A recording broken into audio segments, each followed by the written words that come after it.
None of the nannies could handle the rebellious son of the millionaire until a single mother-to-be changed everything. What was just a job turned into true love.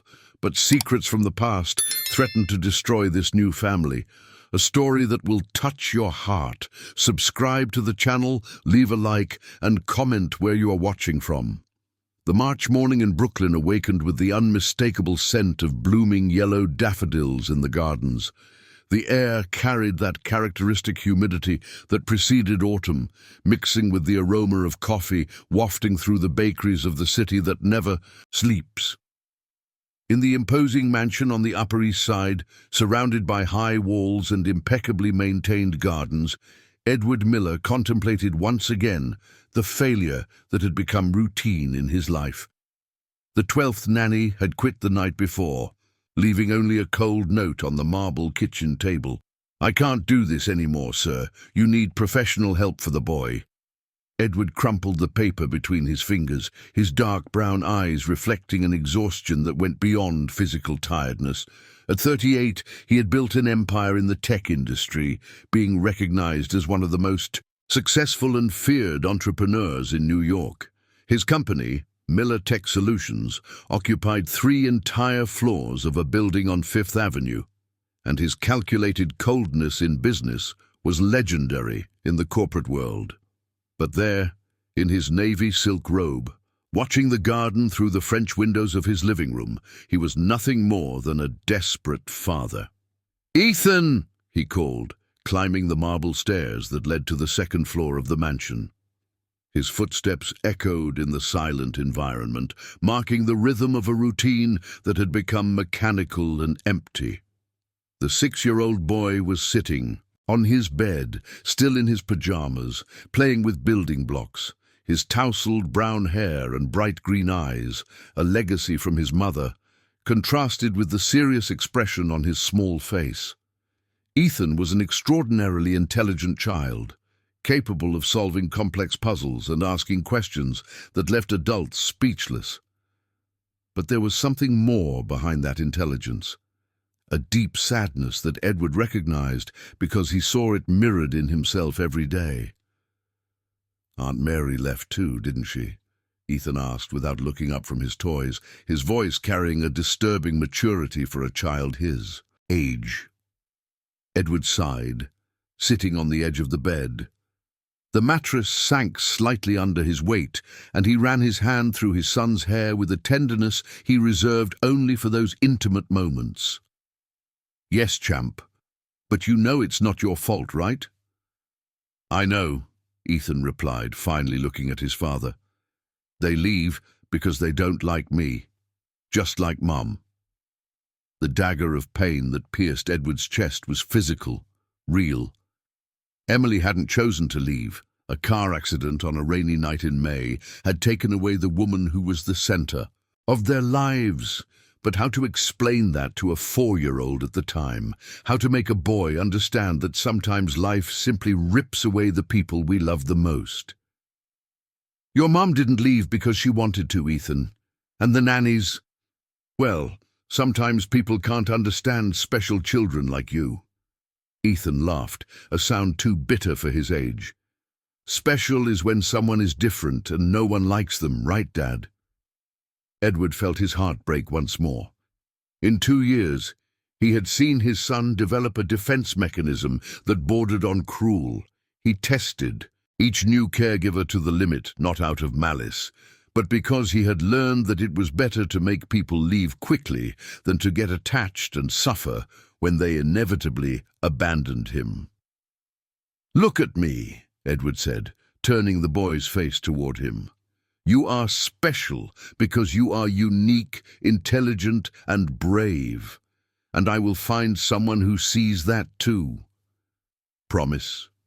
"I promise." 2 hours later, Edward was in his office on the 23rd floor of the corporate building, the panoramic view of New York stretching beyond the glass windows. His secretary, Ms. Johnson, a woman in her 50s who had worked with him for over a decade, entered carrying a stack of resumes and an expression of someone who had already lost hope. "Mr. Miller," 15 more resumes have arrived for the nanny position.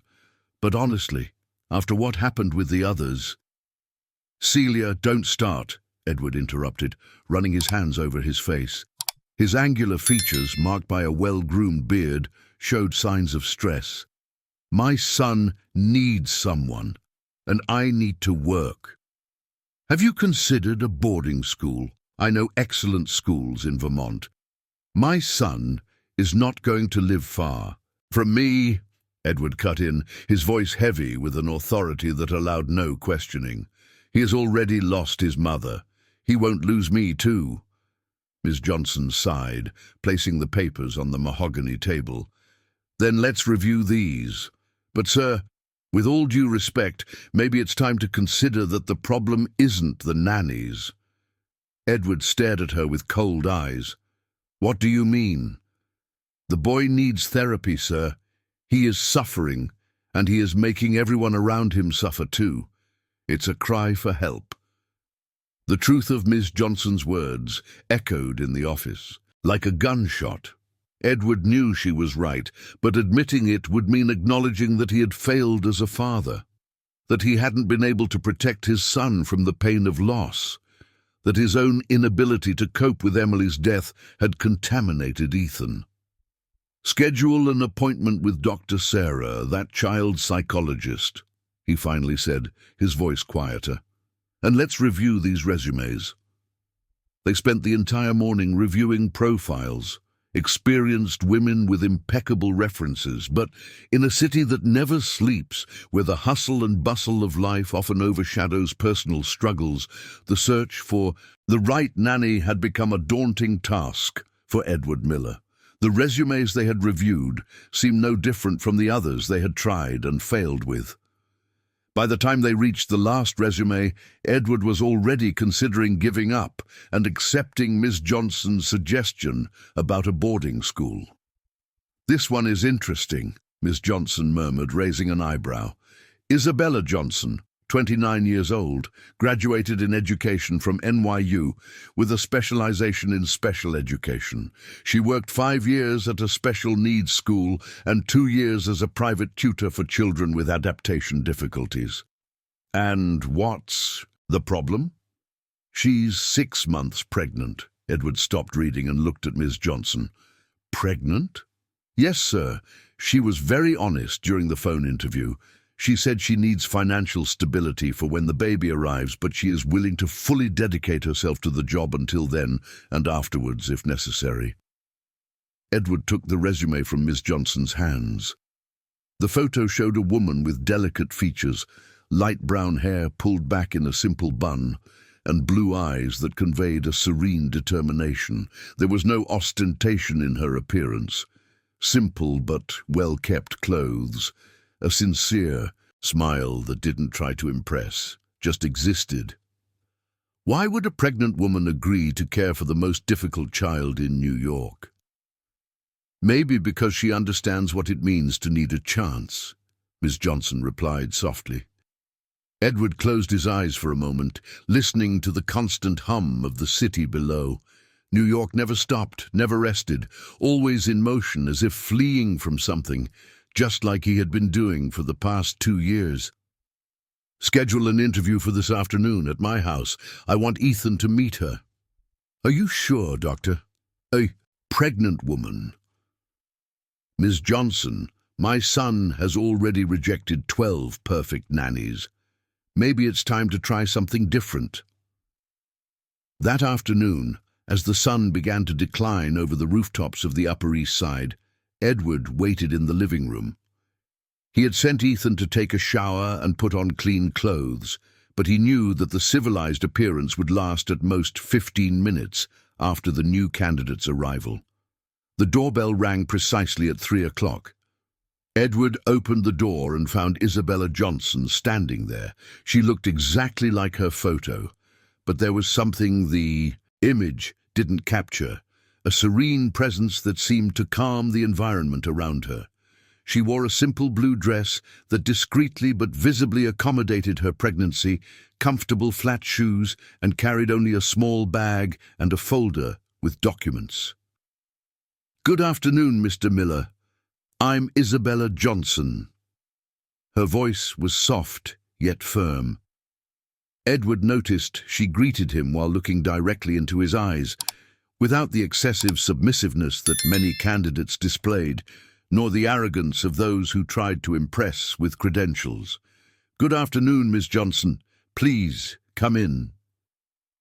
As they walked through the spacious living room with its Italian leather sofas and carefully selected artworks, Edward observed that Isabella showed neither intimidation nor exaggerated admiration. She simply observed, as if memorizing the space where she might work. "Coffee? Water, please. Thank you." Edward served sparkling water in a crystal glass and settled into the armchair across from the sofa where she had sat down. The afternoon light filtered softly through the curtains, creating a less formal atmosphere than his corporate office. "I suppose Miss Johnson has already explained the particularities of this position." Isabella smiled, a gesture that genuinely lit up her face. "She mentioned that Ethan is a bright child who has had difficulties adapting to previous nannies.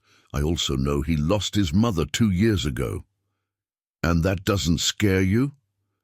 "Mr. Miller," Isabella said, leaning slightly forward, "I spent 5 years working with children with special needs. I learned that behind every difficult behavior lies a pain that needs to be understood, not fought against. Ethan is not a problem child. He is a wounded child." Edward felt something shift in his chest, an emotion he couldn't identify. For 2 years, no one had described his son that way, not as a problem to be solved, but as someone who needed healing. At that moment, Ethan appeared at the top of the stairs, his green eyes observing the stranger with the natural curiosity of a child, but also with the distrust he had developed. "Ethan, come greet Isabella." The boy descended slowly, each step a conscious decision. When he reached the living room, he kept a safe distance, studying the woman who could be his new nanny. Isabella did not stand up or extend her hand. She didn't force an exaggerated smile or speak in the babyish voice that many adults used with children. Instead, she simply looked at him with genuine interest. "Hi, Ethan. Your dad told me you like puzzles." "I do," he replied cautiously. "What kind?" "The hard ones, with 1,000 pieces." "Wow, 1,000 pieces? That's impressive. What's the hardest one you've ever done?" Ethan took a step closer, clearly interested for the first time in weeks when it came to a new nanny. "It was one with all the planets of the solar system. It took 3 weeks." "And did you know where each planet was?" "Of course. Mercury, Venus, Earth, Mars." As the boy began to list the planets, Edward watched something extraordinary happen. For the first time in months, Ethan was speaking with enthusiasm, his eyes shining with that intelligence that made his father's heart swell with pride and pain at the same time. And Isabella? She simply listened, asked intelligent questions, and treated Ethan like a complete human being, not a project that needed fixing. Perhaps, just perhaps, this time would be different. Isabella's first day at the Miller mansion began with the typical morning chaos of a home where father and son lived in parallel worlds that rarely intersected. Edward had left at 6 in the morning for a meeting with Japanese investors, leaving only a note on the kitchen counter. "Isabella, Ethan needs to be at school by 8 a.m. Good luck. E.M." Isabella held the paper between her fingers, observing the firm and impersonal handwriting. Even in personal notes, Edward Miller maintained the corporate coldness that had made him famous in the corporate circles of New York. She carefully folded the paper and tucked it into the pocket of the apron she had brought, a habit from her time at the special needs school, where she learned that seemingly insignificant details often revealed much about people. "Ethan," she called softly, climbing the stairs toward the boys' room. "Time to wake up, champ." The silence that followed was laden with challenge. Isabella was well aware of this tactic, the passive resistance that many wounded children used as their first line of defense. She gently knocked on the ajar door before pushing it open completely. "I know you're awake," she said, entering the room with the calm confidence of someone who had faced dozens of similar mornings. "And I know you're testing me to see if I will shout, threaten, or simply give up." Ethan was lying on his back in bed, staring at the ceiling with an expression that mixed boredom and curiosity. The room was impeccably organized. Educational toys arranged on shelves, books lined up by size, clothes folded with military precision. It was the room of a child raised by efficient staff, not by loving parents. "I'm not going to do any of those things," Isabella continued, sitting in the armchair next to the bed. "I'm going to stay here until you decide to get up. I can wait. I have time." Ethan turned his head to look at her, clearly surprised by the strategy. The previous nannies always panicked when he refused to cooperate, creating a tug-of-war that inevitably ended with desperate phone calls to Edward. "You're going to make me," he said, testing. "No. You're going to tell my dad." "Only if you want me to." Ethan sat up in bed, his eyebrows furrowed in concentration. "Why are you different?" Isabella smiled, unconsciously rubbing her belly where her baby was gently moving. "Because I understand what it feels like to be abandoned." The raw honesty of the answer caught Ethan off guard. He studied Isabella's face, searching for signs of deceit or manipulation, but finding only a genuine vulnerability that mirrored his own. "Who abandoned you?" "The father of my baby. When he found out I was pregnant, he said he wasn't ready to be a dad and disappeared." Ethan absorbed this information with the seriousness of a child who had learned too early about loss. "And now you're going to have the baby alone?" "Not alone. I'm going to have you helping me if you want." It was the first time someone suggested that Ethan could help instead of being helped, and the impact was immediate. His green eyes lit up with a possibility he had never considered before. "Can I teach things to the baby?" "Of course you can. You're very smart. I'm sure you'd make an amazing honorary big brother." Ethan jumped out of bed with an energy he hadn't shown in months. "Then let's go. I don't want to be late for school." As Ethan dressed with surprising cooperation, Isabella discreetly explored the house. The mansion was a study in contradictions, spacious areas that felt too empty, impeccable decor but lacking personality, family photographs limited to a solitary frame. On the side table in the living room, a picture of Edward, Emily, and Ethan in happier times. In the kitchen, she opened the refrigerator and found exactly what she expected. Imported waters, expensive wines, organic produce, and practically nothing a child would consider appetizing. She made a mental note to talk to Edward about this. Ethan needed a diet more suitable for his age, not the Spartan diet of a workaholic executive. "Isabella!" Ethan shouted, running down the stairs. "Do you know how to make fudge?" "I do. Why?" "Because it's my favorite food and no nanny has ever known how to make it." It was an obvious lie. Anyone with basic competence in the kitchen knew how to make fudge. But Isabella understood the underlying test. Ethan wanted to know if she cared enough to learn his preferences, not just fulfill basic obligations.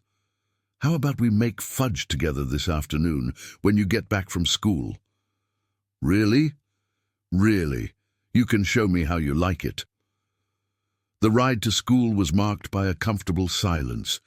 Ethan sat in the back seat of the Uber, watching Isabella in the rear-view mirror with growing curiosity. She didn't try to force conversation like the other nannies did, nor did she completely ignore his presence. She simply existed there, a calm presence that demanded nothing from him beyond what he was willing to offer. "Isabella," he said when they were 2 blocks from school. "Yes? Are you going to leave when the baby is born?"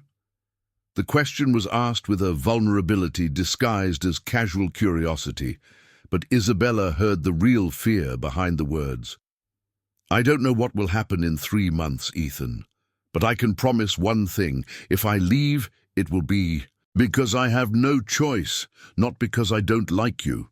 Ethan nodded gravely, as if he were filing that information away for later analysis. When they returned home in the late afternoon, Ethan entered the kitchen with an anticipation he hadn't felt in a long time. Isabella had transformed the space. Soft music played from her phone, ingredients were organized on the granite countertop, and there was a delicious smell of sautéed garlic and onions coming from the stove. "What is this?" "Beef stroganoff for dinner. I thought you might be tired of takeout." Ethan climbed onto the high stool to reach the counter, his eyes shining with interest. "My dad always orders takeout. And do you like it?" "Not much. It's always cold and tasteless." Isabella taught Ethan how to separate the yolks from the whites, how to stir the chocolate over low heat, how to shape the treats with his small hands. For a child who lived in a military routine of structured educational activities, the creative freedom of the kitchen was a revelation. "Why do you let me make a mess?" he asked, chocolate up to his elbows. "Because making fudge without getting messy is impossible, and because sometimes we make a little mess to create something good." Ethan stopped stirring the pot and looked at Isabella with a disturbing seriousness. "My dad doesn't like mess. Your dad is a very organized man, but maybe he just needs to learn that not all mess is bad." When Edward got home at 8 in the evening, he found a scene he hadn't seen in 2 years. Ethan in the dining room, eating with genuine appetite while animatedly telling someone about his day who seemed genuinely interested in listening. The table was set properly, but there was a cozy informality that transformed the imposing room into something resembling a home. "Dad!" Ethan shouted, jumping out of his chair. "Look what I made." Edward looked at the tray of imperfect brownies, some misshapen, others too big, all clearly made by childish hands, and felt something strange move in his chest. "You made this by yourself?" "Isabella taught me, and she made beef stroganoff too. Come eat with us." Edward looked at Isabella, who was discreetly tidying up the kitchen.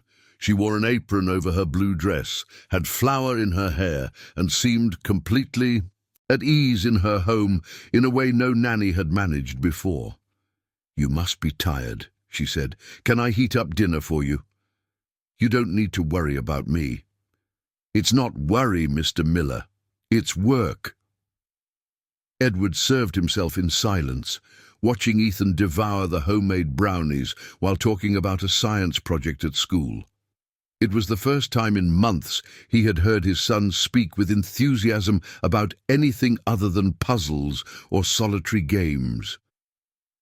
"Ethan, time for a bath," Edward said when he finished eating. "Oh, Dad, can I stay a little longer?" "It's bath time." Ethan pouted but obeyed. Before heading upstairs, however, he turned to Isabella. "Will you be here tomorrow?" "I will be." "Promise?" "I promise." After Ethan went upstairs, Edward lingered in the kitchen, watching Isabella finish organizing everything. She moved with a quiet efficiency, but there was something maternal in her gestures that contrasted with the professional competence of other nannies. "Ms. Johnson." "Yes, Mr. Miller?" "Thank you. I haven't seen Ethan this happy in a long time." Isabella stopped drying the dishes and looked him directly in the eye. "He just needs to know he is loved, Mr. Miller. Children are resilient when they feel secure." Edward nodded but couldn't hold her gaze. There was something in Isabella's frankness that made him uncomfortable, as if she could see through the defenses he had so carefully built over the years. "Good night, Ms. Johnson." "Good night, Mr. Miller." As he went upstairs to his room, Edward heard Isabella heading to the small staff room on the ground floor. For a moment he considered offering her one of the guest rooms on the second floor, but decided against it. Maintaining professional boundaries was essential. What he didn't Know was that Isabella was at that moment sitting on the edge of the narrow bed, caressing her belly where her daughter was gently kicking, whispering a silent promise. "We will make it, my love. We will find a way to have a real family." Up there, Ethan fell asleep for the first time in months without needing to cry into his pillow, dreaming of brownies and babies and the possibility that maybe, just maybe, someone finally wanted to stay. And in the master bedroom, Edward stayed awake late, wondering why the house felt different with Isabella in it. Warmer, more alive, more like the home he had lost 2 years ago and never thought he could rebuild.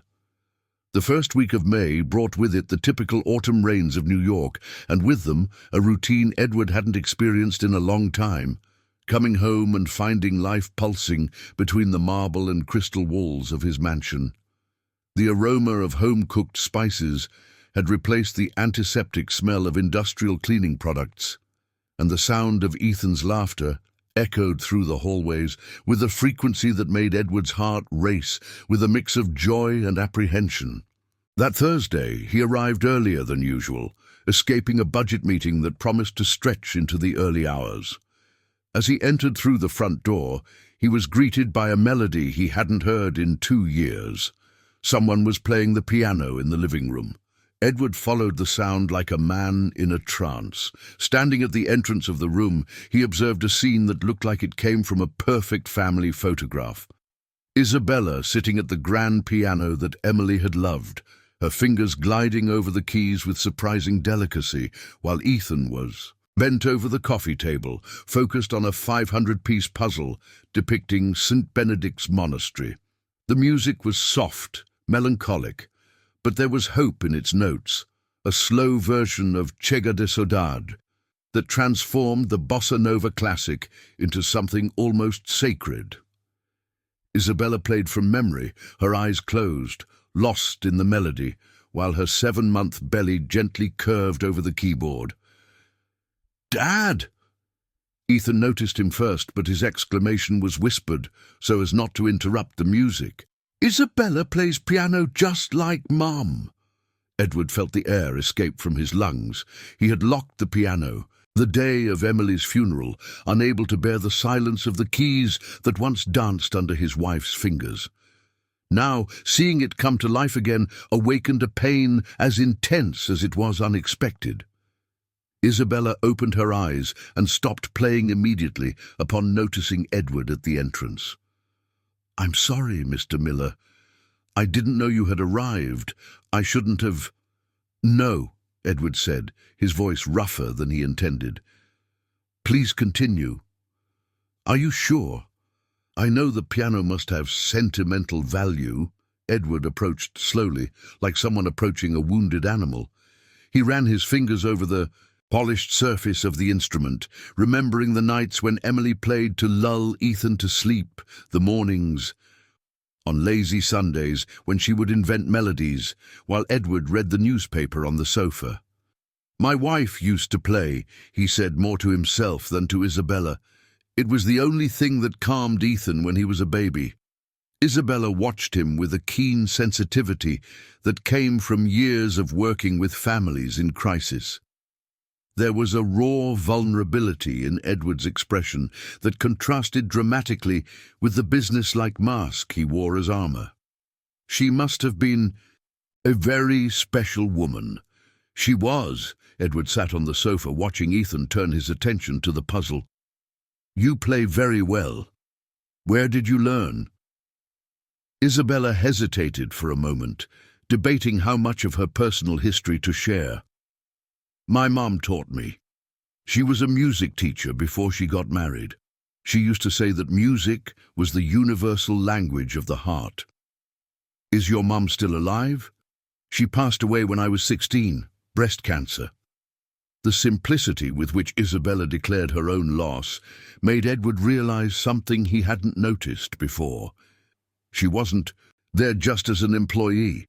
She was a woman carrying her own scars, her own losses, her own need to rebuild a family.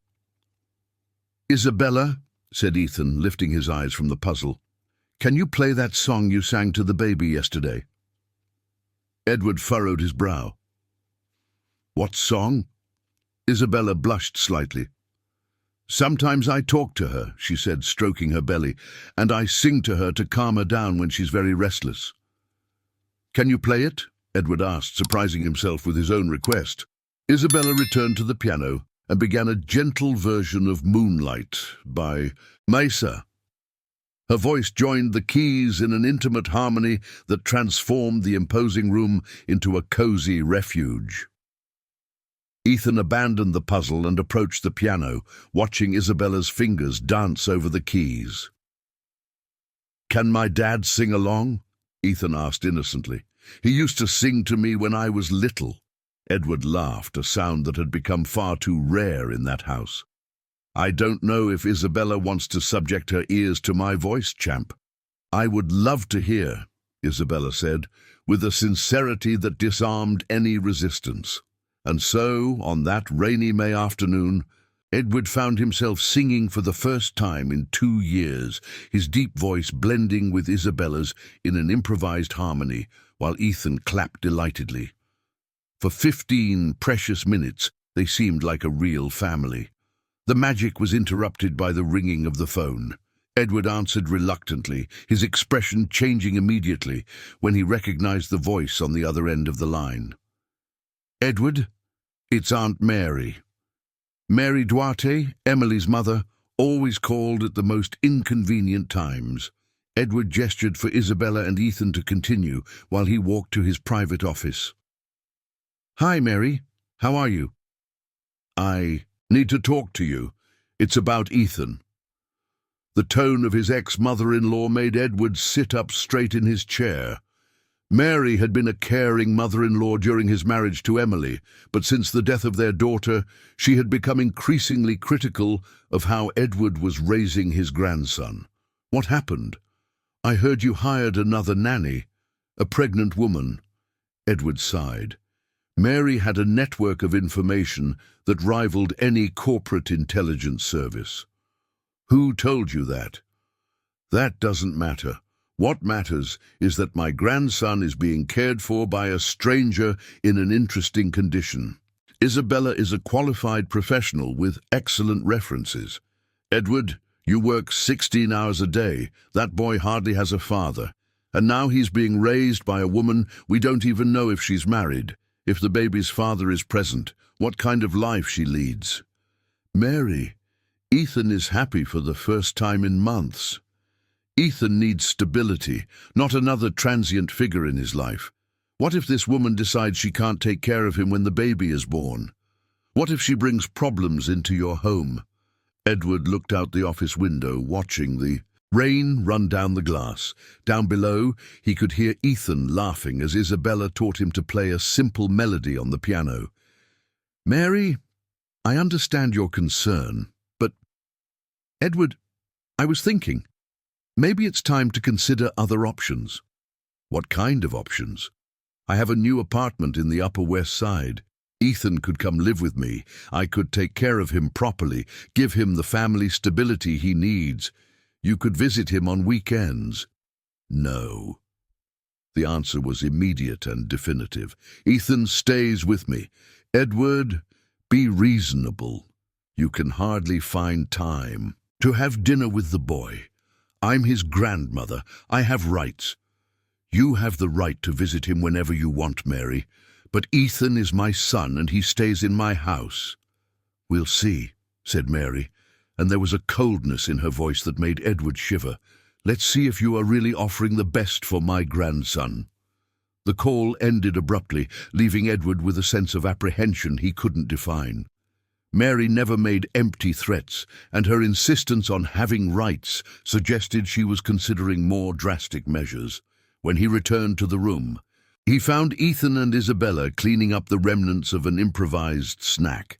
Ethan was excitedly talking about a school project, while Isabella listened with genuine attention, asking smart questions that encouraged the boy to elaborate on his ideas. Isabella, Edward said, hesitating, I need to ask you some personal questions. She looked him in the eye, without defensiveness. Of course. The father of your baby? Can he cause any kind of problem? Show up suddenly, create confusion? No, Mr. Miller. I made it very clear to him that I don't want any kind of involvement, and he made it equally clear that he doesn't want responsibilities. And your family? Anyone who might question your professional decisions? Isabella immediately understood the direction of the questions. I have no family, Mr. Miller, and I imagine someone is questioning my presence here. Edward nodded gravely. My ex-mother-in-law has strong opinions on how Ethan should be raised. And she disapproves of a nanny, pregnant and single. In short, yes. Isabella absorbed this information with the calmness of someone who had faced similar judgments before. Mr. Miller, I can assure you that I am an honest person. My references from the special needs school and the families I have worked for can attest to that. But if my presence here is going to cause legal or family issues... No, Edward said firmly. Ethan is happy, he is developing well, and he is eating properly for the first time in months. That's what matters. Ethan, who had been pretending not to pay attention to the adults' conversation, approached Isabella and held her hand. Does Grandma Mary not like you? Isabella knelt to be at eye level with the boy, a task made increasingly difficult by her belly. She doesn't know me, Ethan. Sometimes people get worried about changes, even when those changes are good. But you're not leaving, right? I'm not leaving because of what other people think, I promise. That night, after Ethan fell asleep, Edward found Isabella in the kitchen, preparing her nightly smoothie and organizing her prenatal vitamins. She looked tired, more tired than a woman her age should be. Isabella, may I ask where you were sleeping? She hesitated. In the staff room, as agreed. And is it comfortable? It's adequate, thank you. Edward watched her for a moment. There was something about the way she avoided his gaze that troubled him. Can I see the room? Isabella reluctantly led him to the small room at the end of the back hallway. Edward immediately understood the problem. It was a tiny room with a single bed and a minuscule window. For a 7-month pregnant woman, it was clearly inadequate. Why didn't you say anything? I didn't want to seem demanding. It's temporary. Edward felt embarrassed by his own negligence. This is unacceptable. I will have one of the downstairs rooms renovated immediately. Mr. Miller, that's not necessary. It is necessary, and it's not generosity, Isabella. It's basic decency. As Isabella prepared for bed, Edward stayed awake in his office, looking out the window at the illuminated garden. The veiled threat from Mary echoed in his mind, but stronger still was the memory of the afternoon spent listening to music and laughter in his own home. For the first time in 2 years, Edward Miller began to question whether building emotional walls had truly protected his son, or if it had only isolated them from any possibility of genuine happiness. There, in the staff room, Isabella caressed the belly where her daughter was moving restlessly, whispering softly, "It's okay, my princess. We'll find a way to stay. We'll find a way to have a real home." And for the first time since arriving at that house, she allowed herself to dream of the possibility that perhaps, just perhaps, she and her daughter had found something more precious than a temporary job, a family that needed healing as much as she did. The sound of the drill echoed through the mansion since 7 in the morning, blending with the birds singing in the garden and the aroma of fresh coffee that Isabella was brewing in the kitchen. Edward had hired a renovation crew the same day he visited the inadequate room where she was sleeping, and in less than 48 hours, what had once been a storage room on the ground floor was being transformed into a worthy space. "Dad," Ethan said, chewing on toast with strawberry jam while watching the workers pass by carrying wood, "why are you making a new room for Isabella?" Edward stopped reading the financial news and looked at his son. There was genuine curiosity in the question, but also something more, a cautious hope that Ethan was clearly trying to hide, because the room she was sleeping in wasn't appropriate. "For a pregnant woman," Edward replied, turning his attention back to the stock market news. "Is she going to stay forever?" The question was asked with a forced casualness that fooled no one. Edward folded the newspaper and looked directly at his son. "Ethan, you know that Isabella was hired as your nanny. When you grow a little more—" "I know," Ethan interrupted quickly. "I just wanted to know if she's going to stay until I grow up." Edward felt a pang of something he couldn't identify, guilt perhaps, for raising a son who at 6 years old had already learned not to expect permanence from anyone. "Let's see how things evolve, okay?" Isabella entered the dining room at that moment, carrying a tray with fresh fruit and a glass of banana oatmeal smoothie. Her hair was pulled back in a simple ponytail, and she wore a light green dress that accentuated the healthy glow of her skin. "Good morning," she said cheerfully. "Sorry for the noise. I promised the workers I'd make them some extra strong coffee to make up for the inconvenience." Edward watched as she moved through the house with an increasing naturalness, as if she were beginning to truly belong in that space. In the 15 days since her arrival, subtle but significant changes had transformed the atmosphere of the mansion. Fresh flowers appeared on the tables, the heavy curtains were opened to let in more natural light, and there was always soft music playing on the integrated sound system. "How are you feeling about the renovation?" Edward asked. "Embarrassed," Isabella replied honestly. "You didn't have to do this. The previous room was adequate." "It wasn't, and we both know that." Edward stood up, adjusting the knot of his Italian tie. "Isabella, can I speak with you privately?" Ethan immediately perked up. "Is it about me?" "It's about adult matters," Edward said firmly. "Finish your breakfast. Isabella will take you to school in 20 minutes.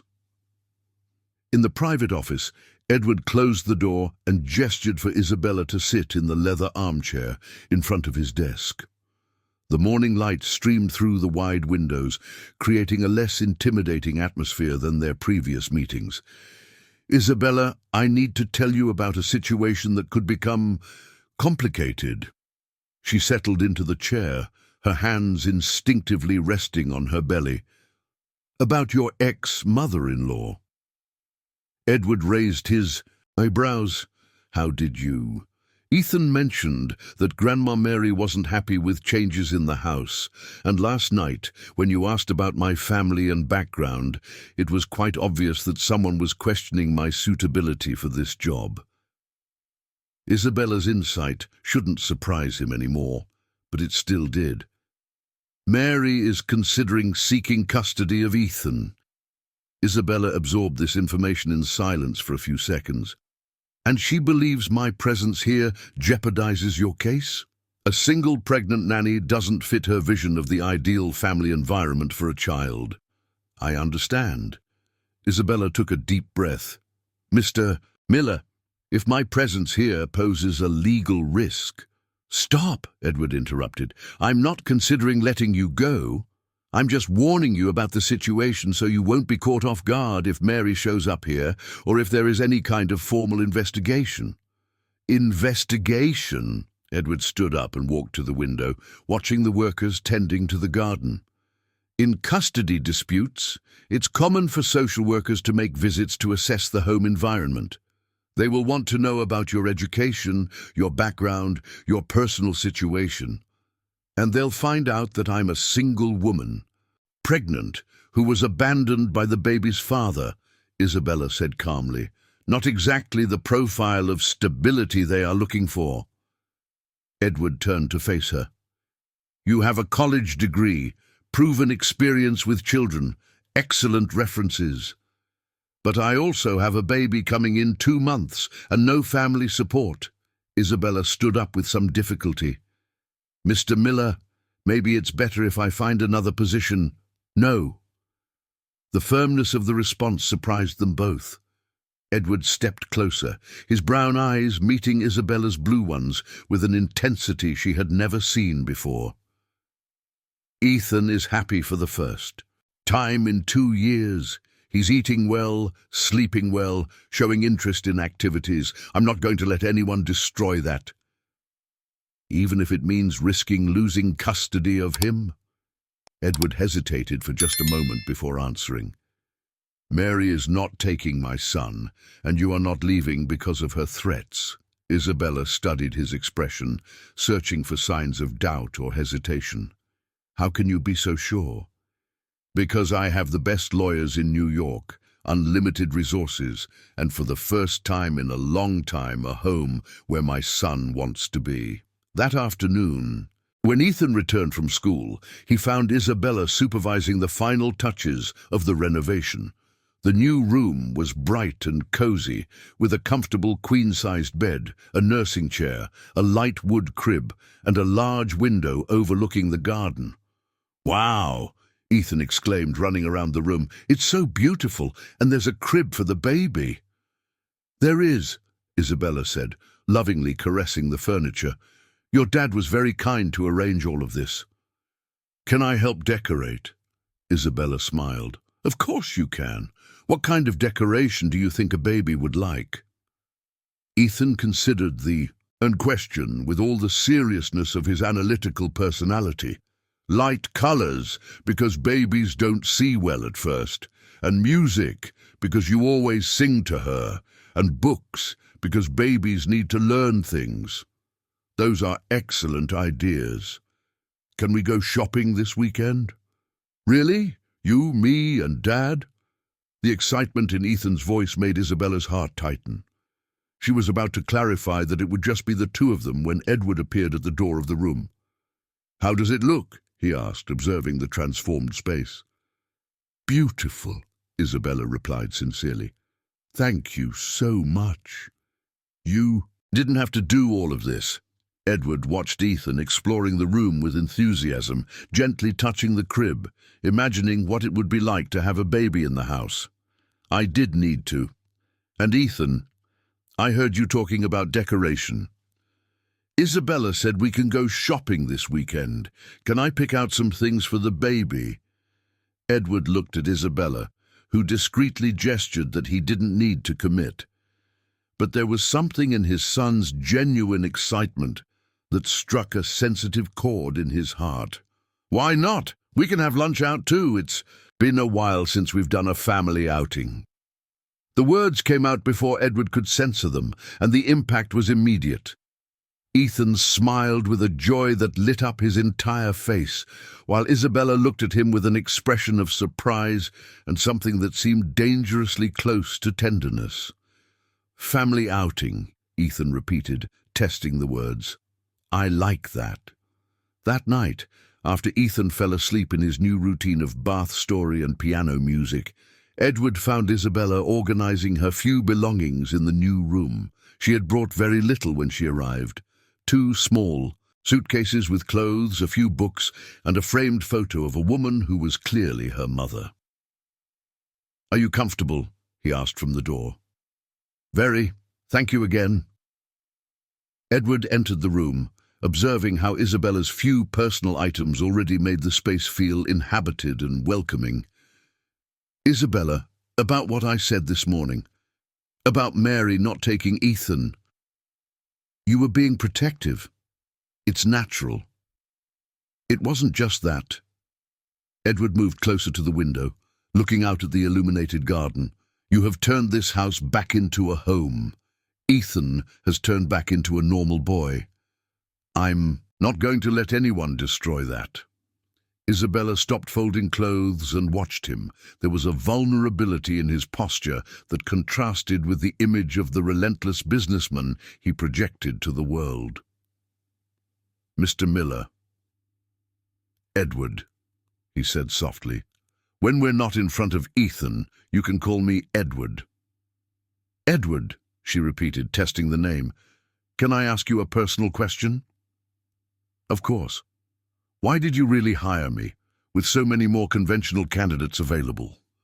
Edward fell silent for a long moment, because when Ethan met you for the first time in 2 years, he tested you. He simply trusted, and I trust my son's instincts. And now? Now I know it was the best decision I've ever made. Isabella felt something stir in her chest, a dangerous emotion she had promised herself to avoid. Edward Miller was not just her employer, he was a wounded man trying to be a good father, a man who had built emotional walls as high as those surrounding his home. "Edward," she said softly, "I've never had a real family. My mom died when I was a teenager, my dad was never around, and the father of my baby. Well, you know the story. When I came here, I was just looking for a job, but Ethan made me feel needed. Not just useful, but truly necessary." "You are necessary," Edward said, turning to face her. "More than you know." For a moment, they looked at each other in silence, and Isabella had the clear sense that they were on the brink of something that would change everything between them. But then she felt a strong kick from the baby, reminding her of her reality. "I think she approves of the new room," she said, rubbing her belly to break the tension. Edward smiled, a genuine smile that completely transformed his expression. "She has good taste. Good night, Edward." "Good night, Isabella." As Edward went upstairs to his room, he carried the growing certainty that Isabella Johnson was not just Ethan's nanny. She was becoming something much more complex and dangerous. She was becoming indispensable to the happiness of his small, broken family. And there, in the new room, snuggled for the first time in months in a truly comfortable bed, Isabella fell asleep, dreaming of shopping afternoons, family lunches, and the terrifying, yet wonderful possibility that perhaps she had finally found the place where she belonged. The month of June arrived in New York, carrying the nostalgic scent of summer festivals that filled the entire city. In the streets, colorful banners adorned the facades of buildings, and the sound of the accordion echoed through the neighborhoods, bringing memories of a tradition that resisted time and the relentless modernity of the metropolis. At Ethan's school, preparations for the annual festival took over all activities, and for the first time in 2 years, the boy showed genuine enthusiasm to participate. "Isabella!" Ethan shouted as he came home one Thursday afternoon, his cheeks flushed with excitement. "The teacher said all the parents are going to square dance at the festival. Can you and Dad dance?" Isabella was in the kitchen preparing cornbread, a recipe she had learned from a colleague at the special needs school, and decided to teach Ethan as part of his lessons on American traditions. The sweet smell of steamed corn filled the house, creating a cozy atmosphere that contrasted with the typical chill of New York winters. "Ethan," she said patiently, "I'm your nanny, not your mom. It's your dad who should participate in the square dance with someone else." "But Dad doesn't have anyone to dance with," Ethan protested, climbing onto the stool to watch Isabella unroll the corn husks. "And do you know how to square dance?" "I do," Isabella admitted with a smile. "My mom taught me when I was a kid, but—" "Then it's decided," Ethan interrupted with the irrefutable logic of a 6-year-old. "I'm going to tell the teacher that you guys are going to dance together." Before Isabella could protest, Ethan had already run to the kitchen phone and dialed the school's number with the determination of someone on an important mission. Isabella watched him excitedly explain to the teacher that my dad and my nanny would participate in the square dance, describing Isabella as if she were an official family member. Edward arrived home an hour later, finding Isabella and Ethan in the living room, she teaching him the basic steps of the square dance to the sound of a Johnny Cash song playing on the sound system. Ethan laughed loudly every time he missed a step, while Isabella corrected him with an infinite patience that made Edward wonder if he had ever seen anyone so naturally maternal. "What's going on here?" Edward asked, loosening his tie and observing the scene with a mix of amusement and something he couldn't quite identify. "Dad!" Ethan exclaimed, running to hug him. "Isabella is teaching me square dance for the school festival. And guess what? You guys are going to dance together." Edward looked at Isabella, who had stopped dancing and was watching him with an apologetic expression. "Ethan took the initiative to sign us up," she explained, blushing. "I tried to explain that it might not be appropriate."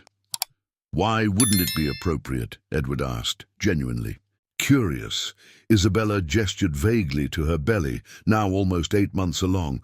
"Well, I'm quite big, and we're employer and employee. Other families might find it strange." Edward studied her expression for a moment. There was something more behind Isabella's hesitation, an insecurity she rarely showed. "Isabella, are you afraid that people will judge you for being pregnant and single?" The direct question caught her off guard. "It's not fear, it's realism. I know how people can be." Ethan watched the dialogue between the adults with the keen intuition he had developed to read emotional tensions. "Isabella, do you think people will be mean to you?"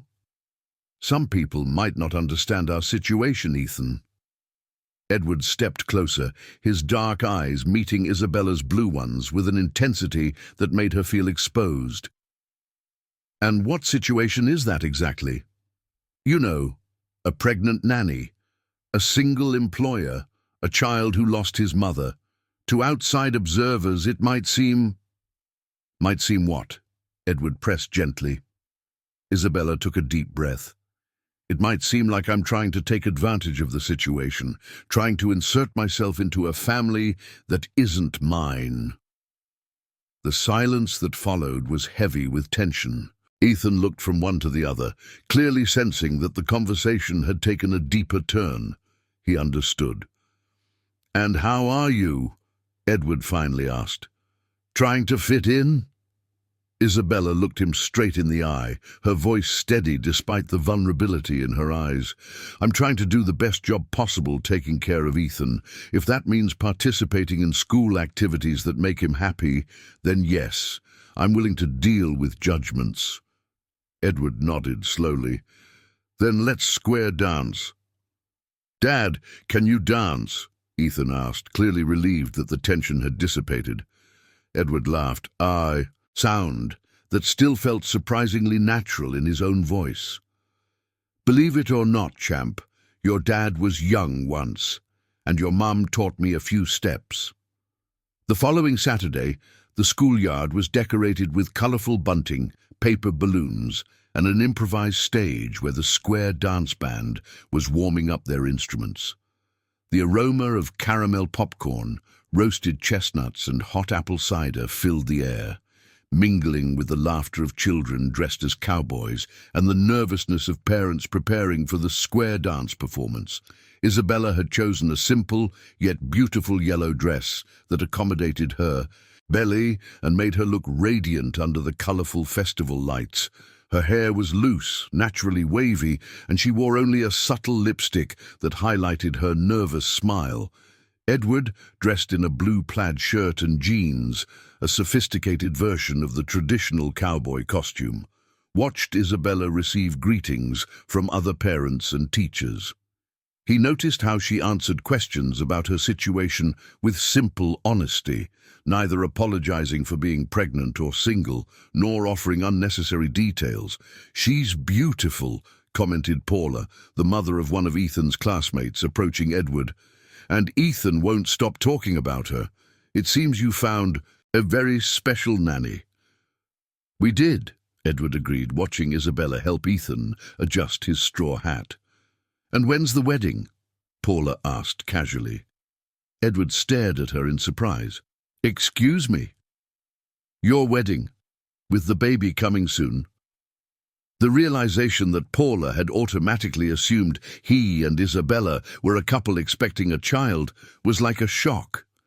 Edward realized that, to outside observers, they really did look like a family.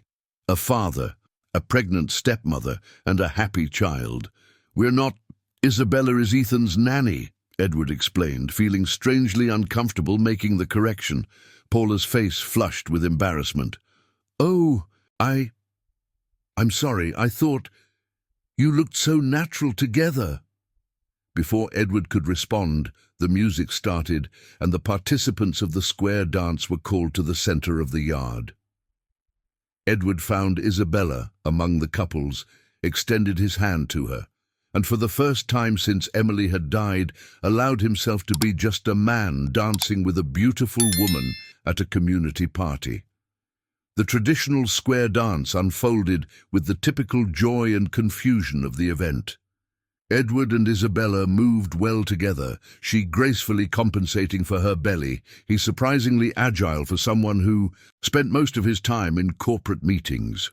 When it came to the balance part, Edward held Isabella's hands and spun her gently, careful not to unbalance her. It was in that moment, laughing as they tried to keep up with the quick commands of the square dance caller, that Isabella felt a sudden pain in her lower abdomen. Initially, she thought it was just the physical effort of dancing, but when the pain intensified, accompanied by a strange pressure sensation, she knew something was wrong. "Edward," she said softly, squeezing his hand. "What is it?" "Something is not right." Edward immediately noticed the sudden paleness in her face and how she slightly bent over her belly. Without hesitation, he pulled her out of the dance circle and led her to a nearby chair. "What are you feeling?"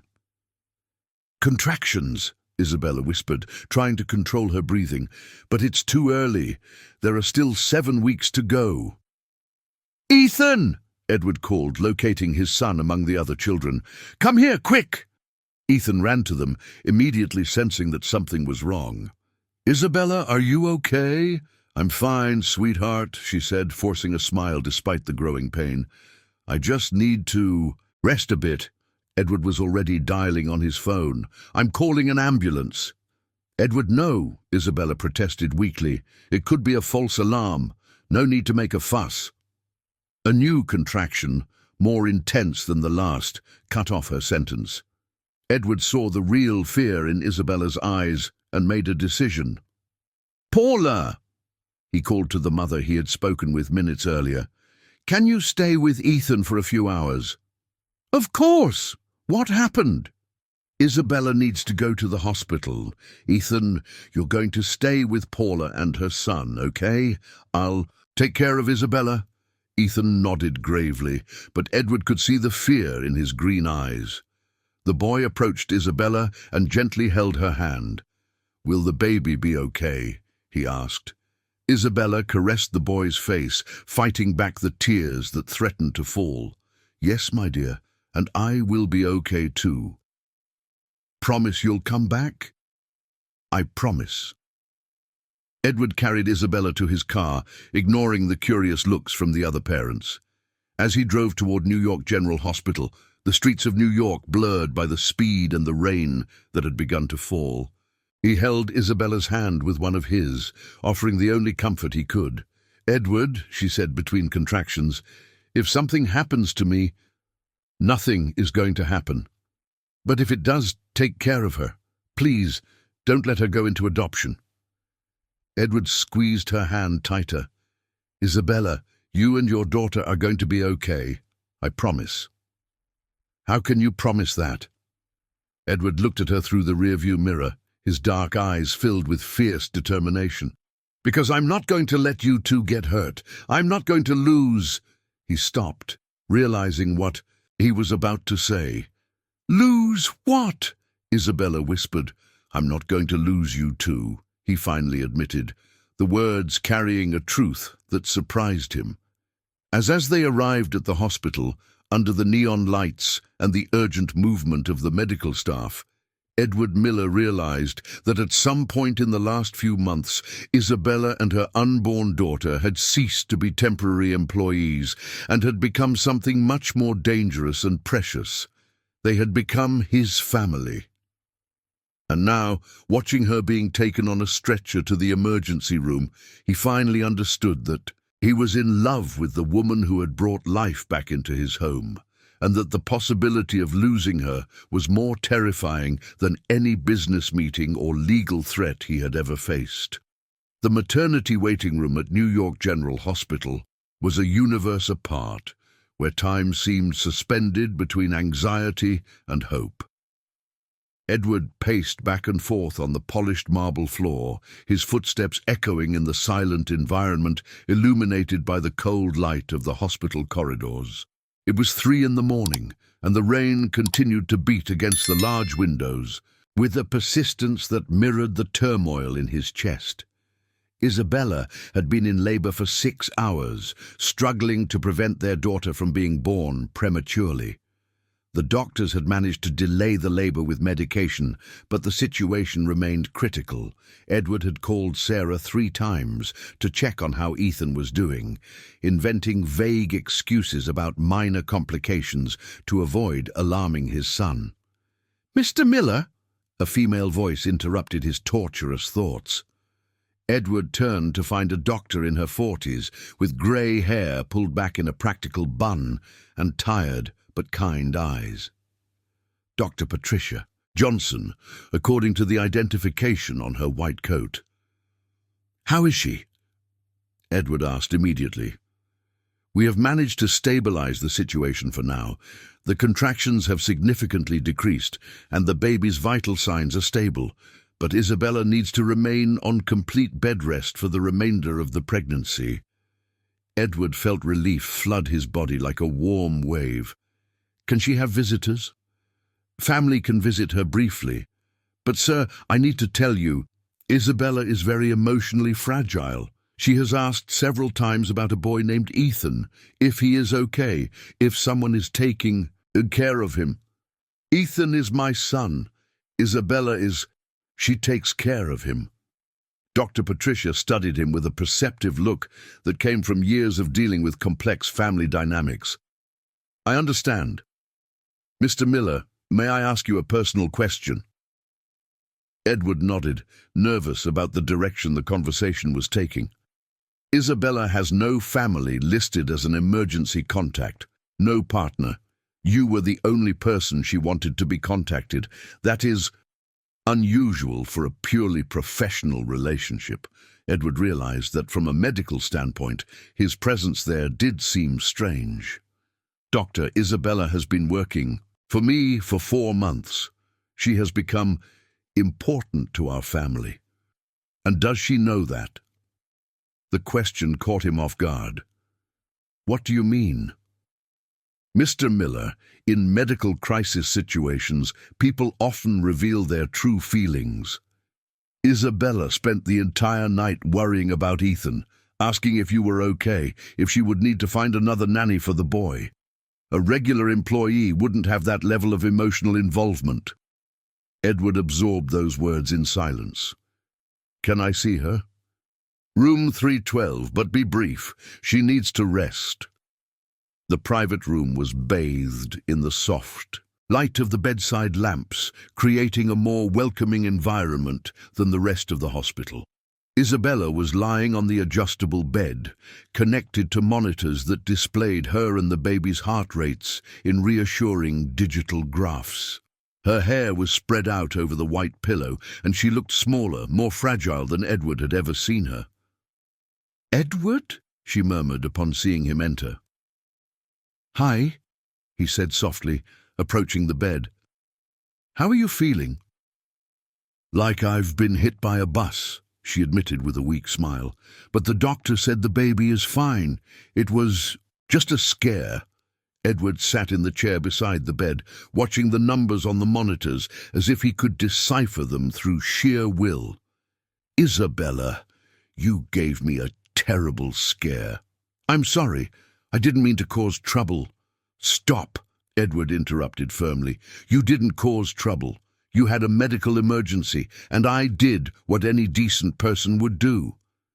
Isabella studied him for a moment. "Is Ethan okay?" "He's with Sarah and her family. I made up that you had a bad flu and needed to stay in the hospital for precaution. Thank you for not scaring him." Edward hesitated for a moment before asking the next question. Isabella, the doctor said you will need complete bed rest until the baby is born. That means that I can't work, she finished, her voice heavy with resignation. I understand, Edward. I'll look for another place to stay until— No. Isabella blinked, surprised by the firmness of his response. You will stay at our house. I will hire a nurse to accompany you during the day while I'm at the office, and— Edward, you can't do that. I can, and I will, but I can't take care of Ethan if I'm on bed rest. You will need another nanny, and keeping 2 people is too expensive. Edward abruptly stood up, walking to the window. The city stretched out below, its lights twinkling in the early morning like earthly stars. Isabella, do you think I care about money at this moment? I know you are generous, but it's not generosity. Edward's voice came out louder than he intended, and he turned to face her. I'm sorry. I didn't mean to raise my voice. Isabella watched him with sharp attention. There was something in Edward's expression that she couldn't identify. An intensity that went beyond the concern of a responsible employer. Edward, what's going on? He returned to the chair, his hands trembling slightly as he sat down. Tonight, when you were being taken to the delivery room, I realized something. What? That the thought of losing you was unbearable. The silence.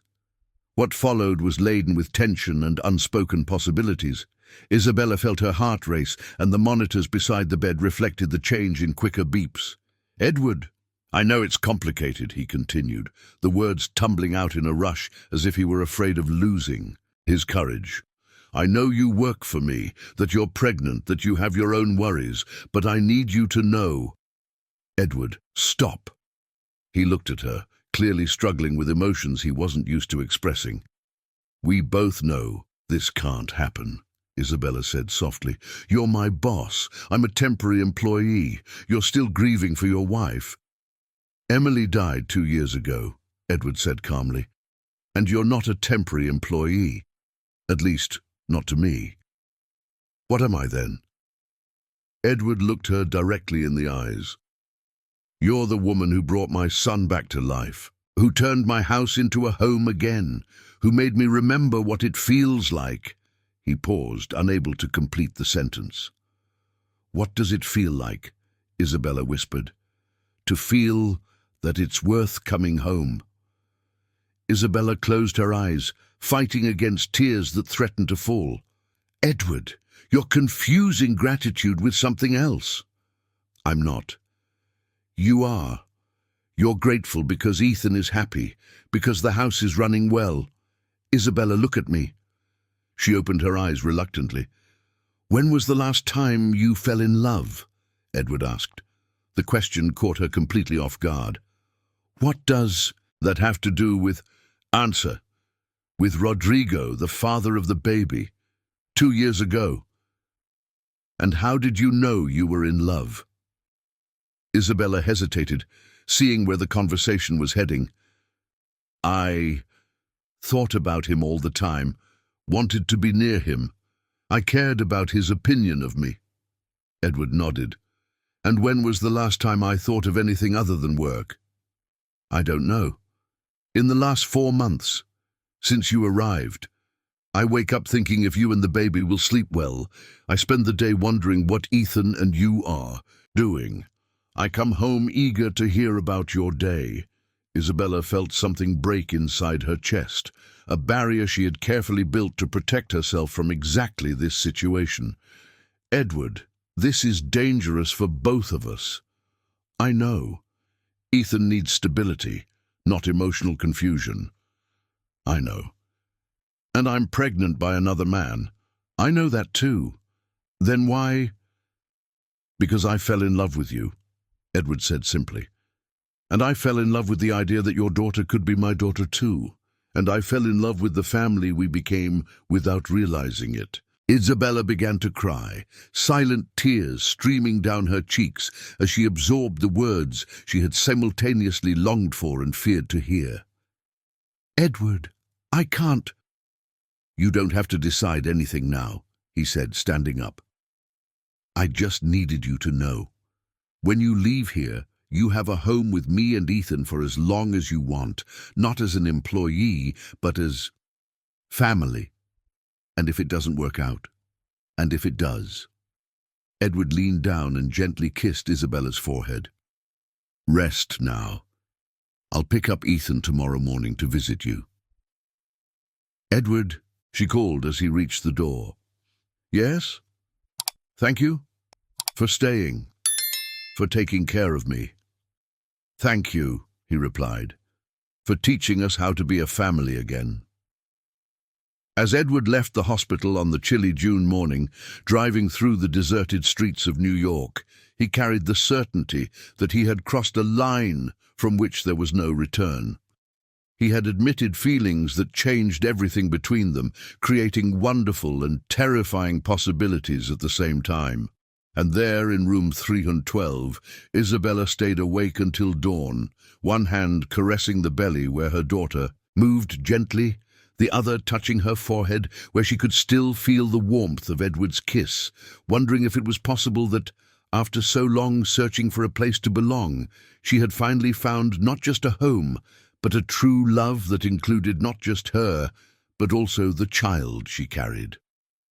2 weeks after the night in the hospital, the house in the Upper East Side had transformed into a delicate version of its former routine. Isabella spent her days resting in the ground floor room, surrounded by books, baby knitting projects, and the frequent company of Ethan, who had appointed himself her personal protector. The private nurse, Ms. Smith, an experienced and caring 60-year-old woman, took care of the medical details, while Edward navigated between business responsibilities and his new reality as the only active caregiver for Ethan. "Dad, can Isabella come down for dinner with us tonight?" Ethan asked one July morning while having hot chocolate in the kitchen. The New York winter had arrived in full force, and the fogged windows of the mansion created a sense of refuge against the cold outside. Edward, impeccably dressed for another day of meetings, considered the request. "The doctor said she needs to rest, champ. But she rests all day, and yesterday she told me she's feeling lonely." The word lonely made something tighten in Edward's chest. Since the night in the hospital, a delicate tension had established itself between them, not uncomfortable, but laden with unexplored possibilities and carefully contained feelings. They had developed a complex emotional dance, moments of intimacy followed by professional retreats, glances that lasted a second longer than they should, conversations that stopped just before becoming too dangerous.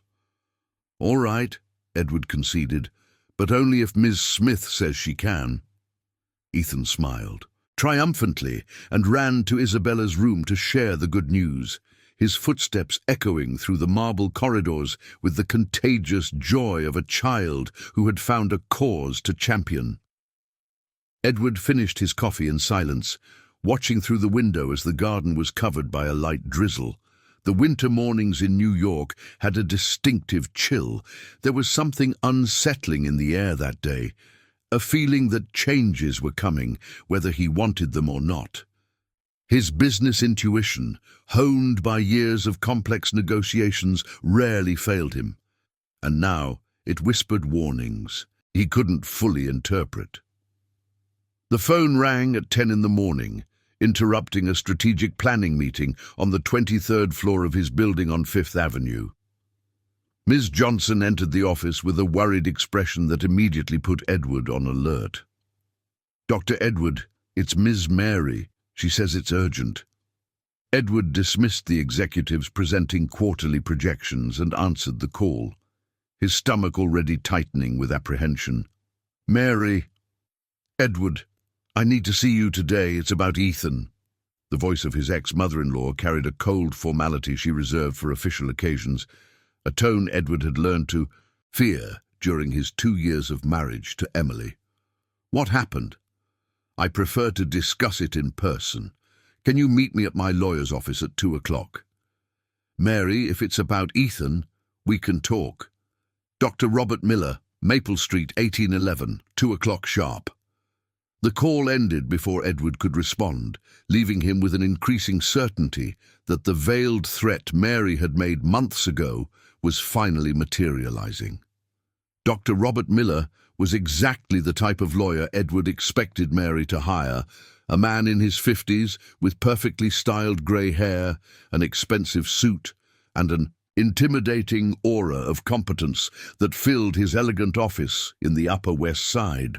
The walls were adorned with diplomas, certificates, and photographs with important judges and politicians, creating an environment that screamed success and influence.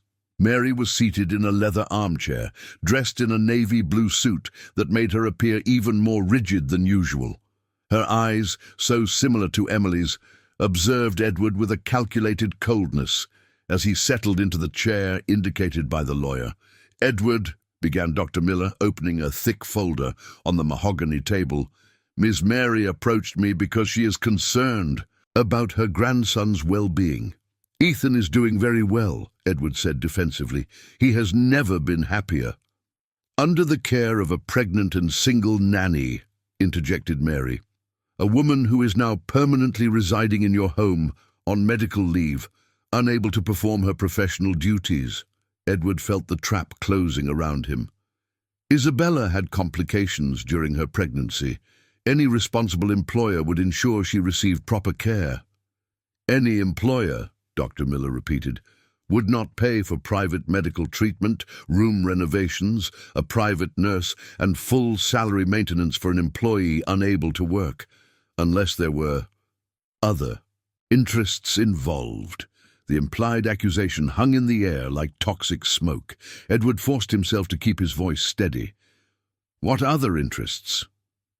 Mary leaned forward, her eyes shining with a determination that dangerously resembled Emily's when she made an irrevocable decision.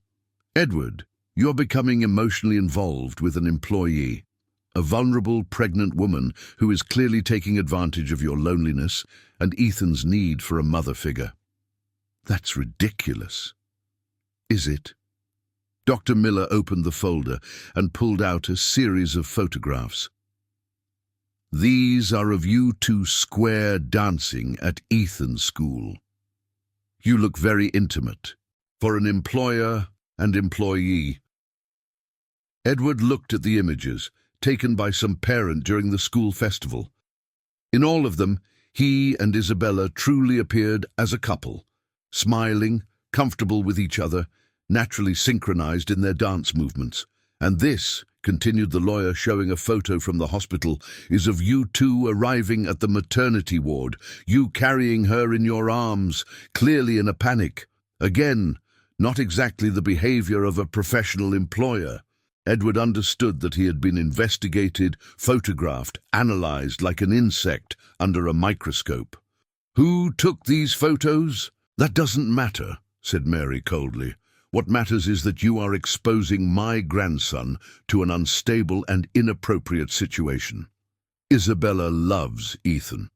I'm sure she does, just as she loves the financial and social security your home provides." Edward abruptly stood up. "Mary, if you have something to say it now." Dr. Miller took control of the conversation. "Mr. Miller, my client is petitioning for a review of Ethan's custody. We allege that the child is being exposed to an unstable home environment, inadequate primary care, by an employee with a conflict of interest, and a lack of parental supervision due to the father's excessive work demands."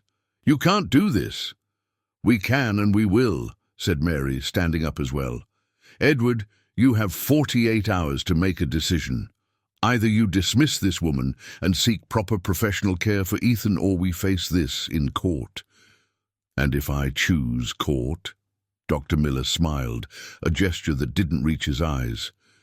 "Then we will present evidence that Ethan is being raised in an unstable home situation, exposed to inappropriate adult relationships, and cared for by someone who clearly cannot perform her duties adequately. We have witnesses willing to testify that you show more interest in the pregnant nanny than in your own son."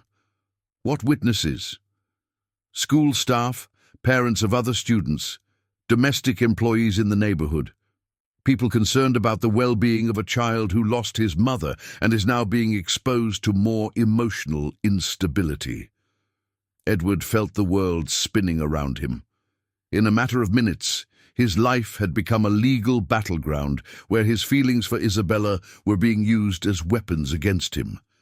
"Mary," he tried one last time, "Ethan is happy. For the first time in 2 years, he is genuinely happy.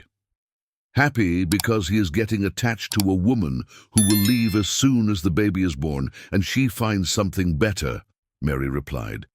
"You are preparing my grandson for another abandonment." "Isabella is not going to abandon Ethan. How can you guarantee that? By offering marriage, adopting another man's child, transforming your family on a soap opera?" Edward remained silent, knowing that any response would be used against him. 48 hours, Edward," Dr. Miller repeated. "Dismiss the woman and we'll resolve this amicably, or we'll see each other in court." Edward left the office in a haze of anger and despair. As he drove home through the dense afternoon traffic of New York, one certainty crystallized in his mind.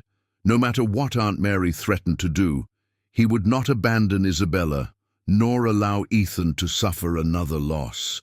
But for the first time since he fell in love with her, Edward began to wonder if his feelings for Isabella could truly cost him custody of his son. And if he were forced to choose between love and fatherhood, what choice could he make without destroying everything precious in his life? Upon arriving home, he found Ethan and Isabella in the living room, Ethan reading aloud, while Isabella knitted small yellow clothes.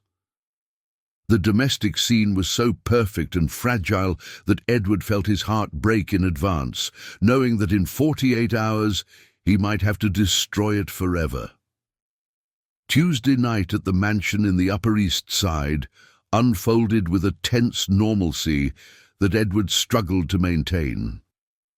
During dinner, which Isabella had managed to join for the first time in 2 weeks, Ethan chatted excitedly about a science project while Isabella helped him organize his thoughts with insightful questions.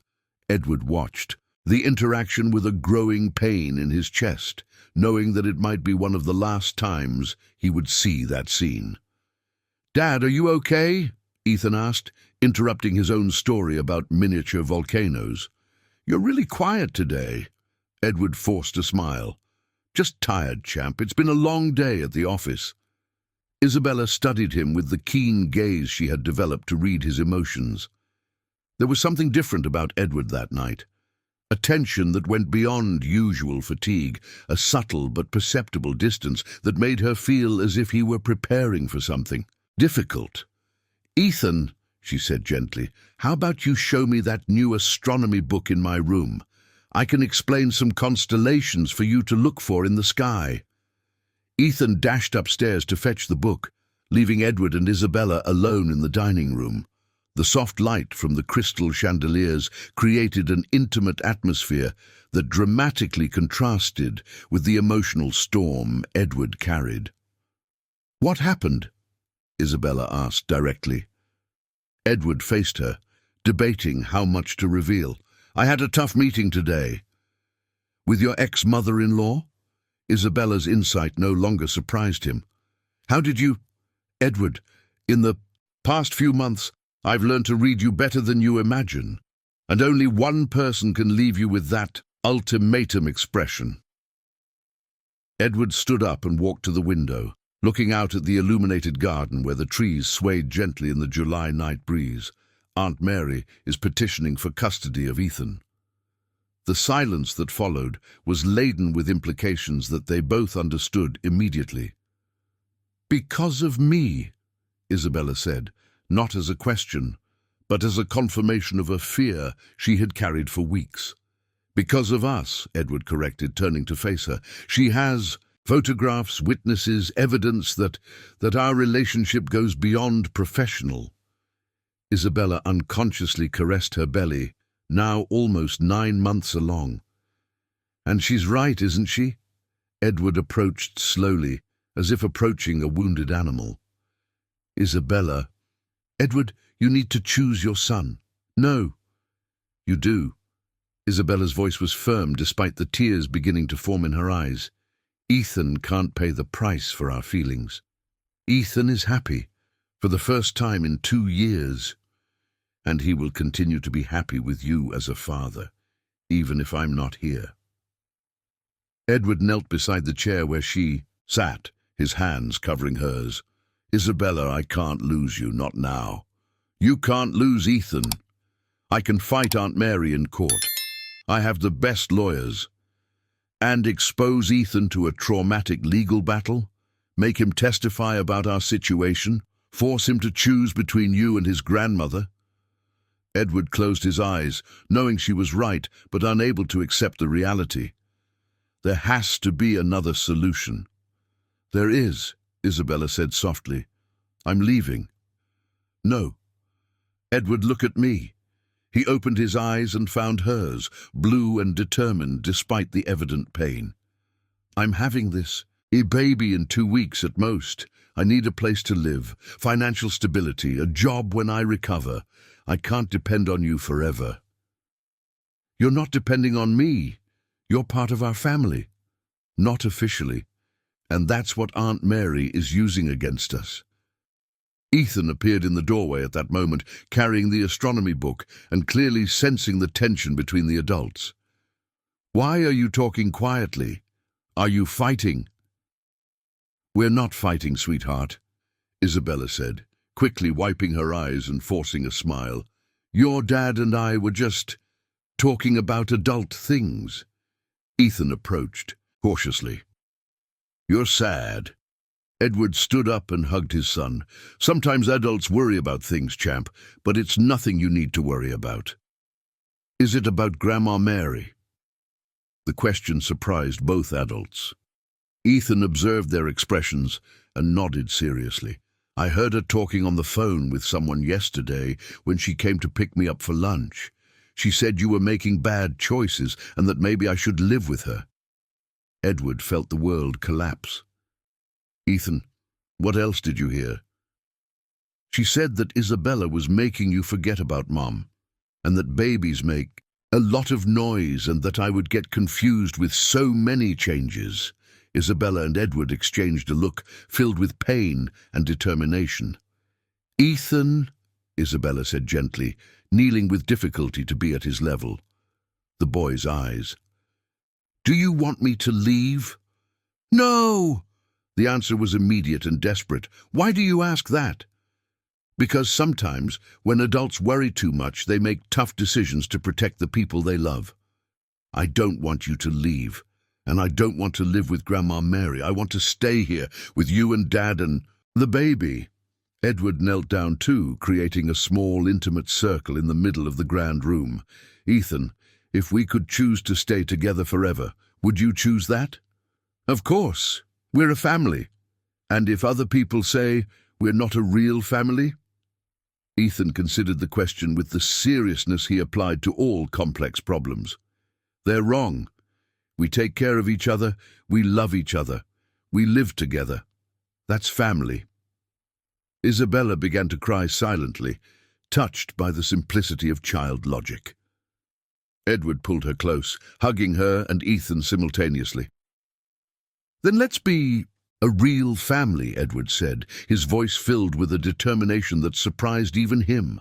How? Ethan asked.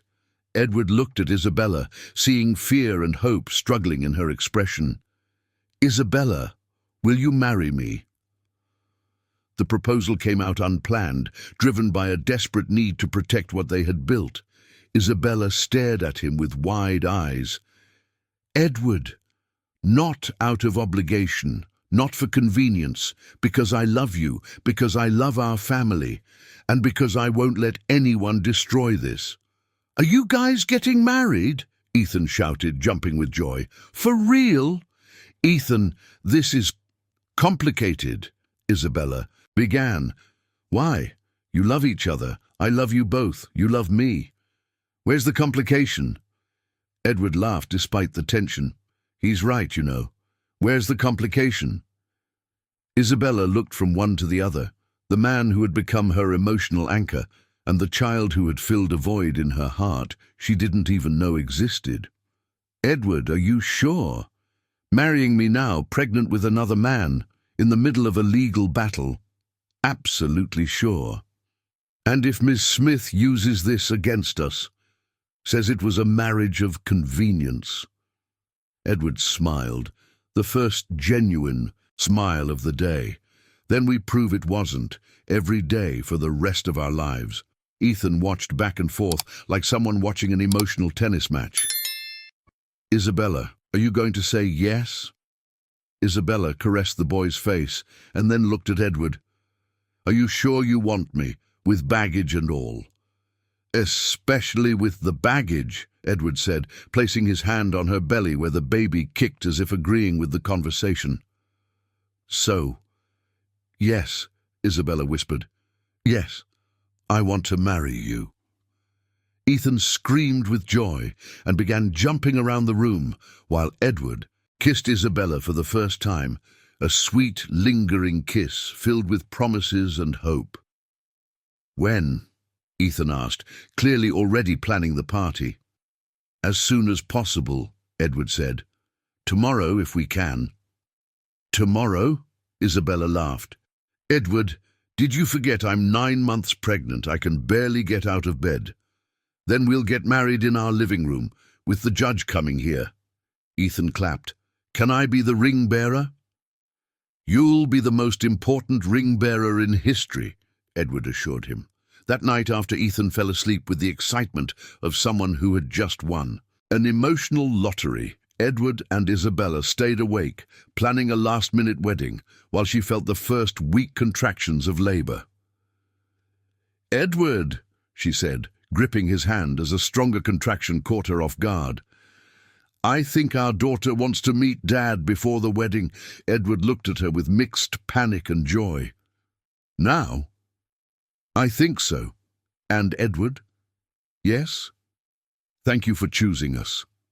Thank you, he replied, kissing her forehead as he called Dr. Patricia. For teaching me that family isn't about blood or conventions. It's about choosing to love every day. As they waited for the ambulance, Edward held Isabella in his arms, whispering promises of eternal love and protection, knowing that in a few hours they would be a family of 4, united not just by legal documents, but by a conscious choice to face the world together.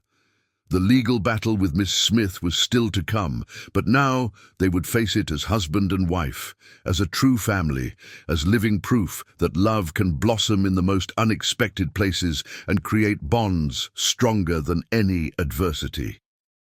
New York General Hospital was steeped in the typical silence of 2 in the morning when Edward held his newborn daughter for the first time.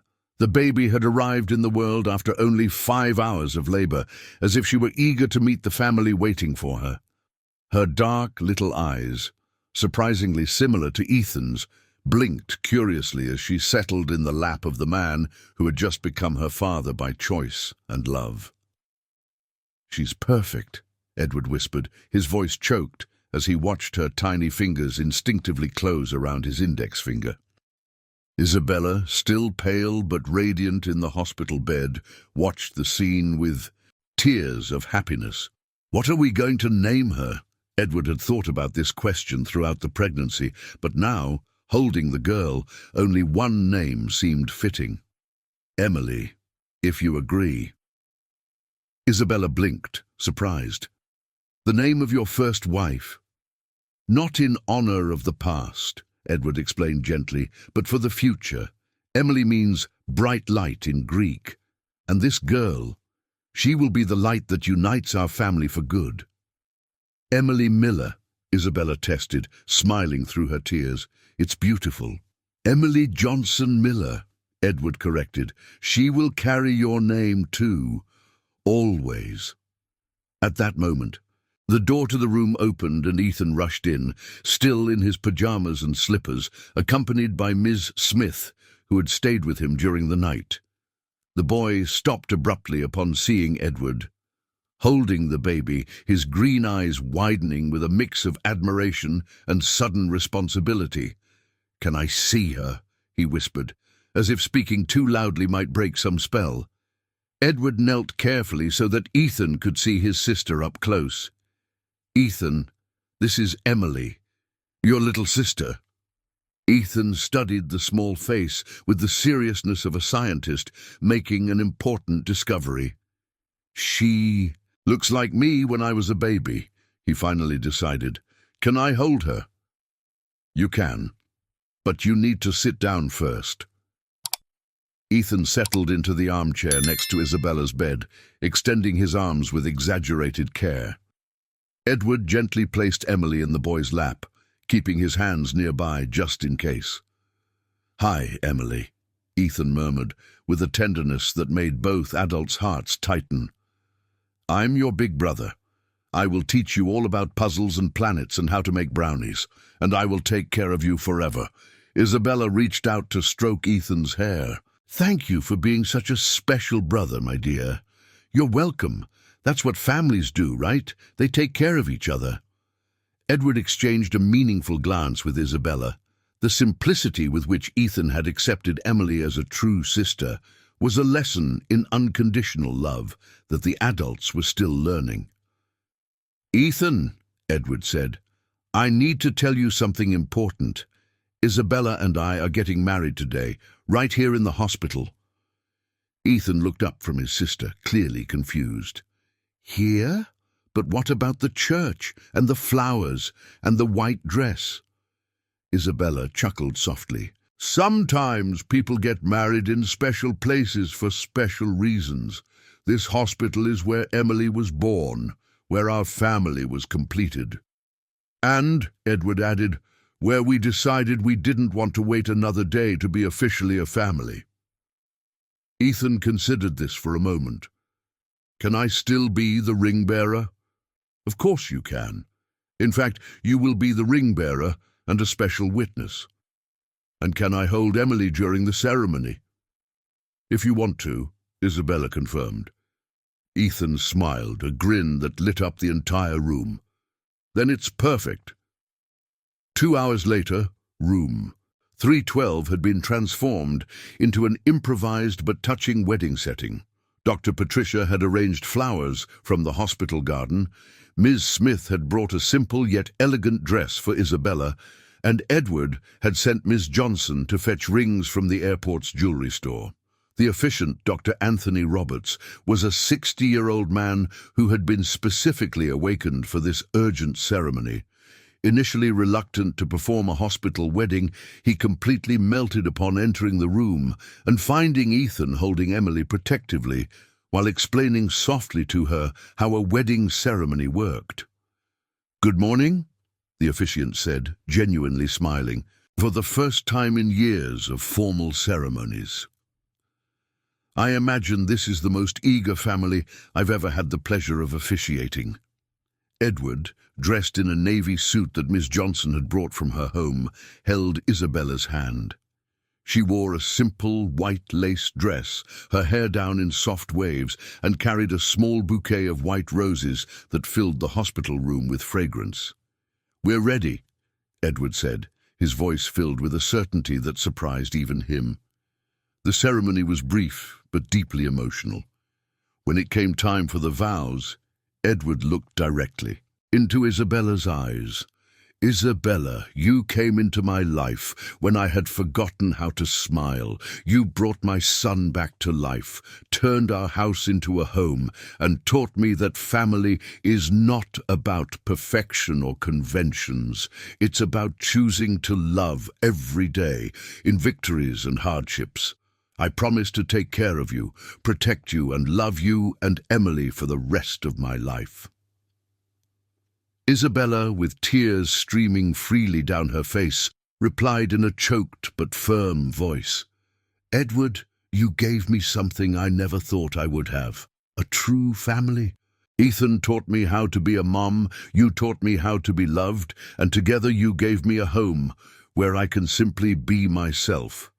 I promise to love you, to care for Ethan as if he were my biological son, and to build with you a family based on respect, love, and joy." When the officiant pronounced Edward and Isabella as husband and wife, Ethan shouted, "Woohoo!" so loudly that Emily woke up and began to cry, creating a cacophony of laughter and happy tears that filled the room with pure life. "Now you may kiss," announced the officiant, clearly moved. The kiss was sweet, promising, sealed by the presence of the two children who completed that newly formed family. 3 hours later, while Isabella rested and Emily slept in the hospital crib, Edward received a call he had been waiting for. "Edward?" Marcia's voice sounded less confident than the day before. "Hi, Marcia. I heard you got married. In the hospital." "You heard correctly." "Edward, that doesn't change anything. A convenience marriage doesn't prove—" "Marcia," Edward interrupted calmly, "it wasn't a convenience marriage. It was a marriage of love. And now Ethan has a legal mother, a little sister, and a stable and loving family. That woman doesn't replace Emily. She's not trying to replace anyone. She's creating something new, and Ethan is happy." There was a long silence on the other end of the line. "Marcia," Edward continued, his voice gentler, "you will always be Ethan's grandmother. You will always be welcome in our home. But he doesn't need to be saved from us. We saved him together. And what if I continue with the legal process?" Edward looked at the room where his new wife was nursing their daughter while Ethan read a story softly, creating a symphony of domestic contentment. "Then you will face a united family, determined to stay together. And you will lose." Another long pause. "Does she really love Ethan? As much as I do? And you, do you really love her?" Edward smiled, watching Isabella make funny faces at Emily, eliciting giggles from the baby. "More than I ever thought possible to love someone." "Very well," Marcia finally said, her voice heavy. "Adaptações, Helena. Lily, Dona Célia. Miss Johnson, Maternidade, Hospital, Jabuticabeira, Apple Tree, Elis Regina, Taylor Swift, Dr. A. Patricia, Dr. Patricia Johnson, Pamonia." Cornbread Edward Miller sighed with a mix of resignation and perhaps a bit of relief. "But I want to get to know her properly, and I want regular access to Ethan." "Of course, we're family, Mary, all parts of it." When Edward hung up the phone, Ethan was watching him from the armchair where he was cradling Lily. "Grandma Mary isn't going to try to take me away anymore. She's not going to try to take you away anymore. Good, because I like our family the way it is now." "Me too, champ, me too." That night, as they all headed home together, Edward driving carefully, Isabella in the back seat with Lily in her car seat, Ethan chattering excitedly about how he was going to show his little sister his room, they finally formed the picture of a complete family. At the mansion in Upper East Side, now truly a home, the entry lights were on in a warm atmosphere, the windows glowed with promises of happy family nights, and the future stretched before them like a golden road of infinite possibilities. Edward held his wife's hand as they crossed the front door, carrying their children, knowing he had chosen love over fear, family over solitude, and that every challenge that came from then on would be faced together as an unbreakable team, united by bonds stronger than blood or convention, united by choice, dedication, and true love. The New York summer of February arrived with all its intensity when Edward woke up on a Saturday morning to the familiar sound that had become music to his ears. Lily, now 4 months old, cooing happily in the crib next to the bed, while Ethan ran down the hallway shouting, "Dad, Isabella is making special pancakes." Edward smiled. Stretching in the king-size bed he had shared with Isabella for almost a year, the pillow beside him still held the warmth of his wife's body and the subtle scent of her chamomile shampoo. Through the open windows he could hear the birds singing in the renewed garden, where Isabella had planted a small orchard of apple trees that now flourished in the summer heat. "Good morning, Princess," Edward murmured, picking Lily up. The baby greeted him with a toothless smile that melted his heart every day. Her eyes remained dark like Ethan's, but her personality was pure, contagious joy, a perfect contrast to her older brother's analytical seriousness. "Da-da-da," Lily babbled, grabbing Edward's face with her tiny hands.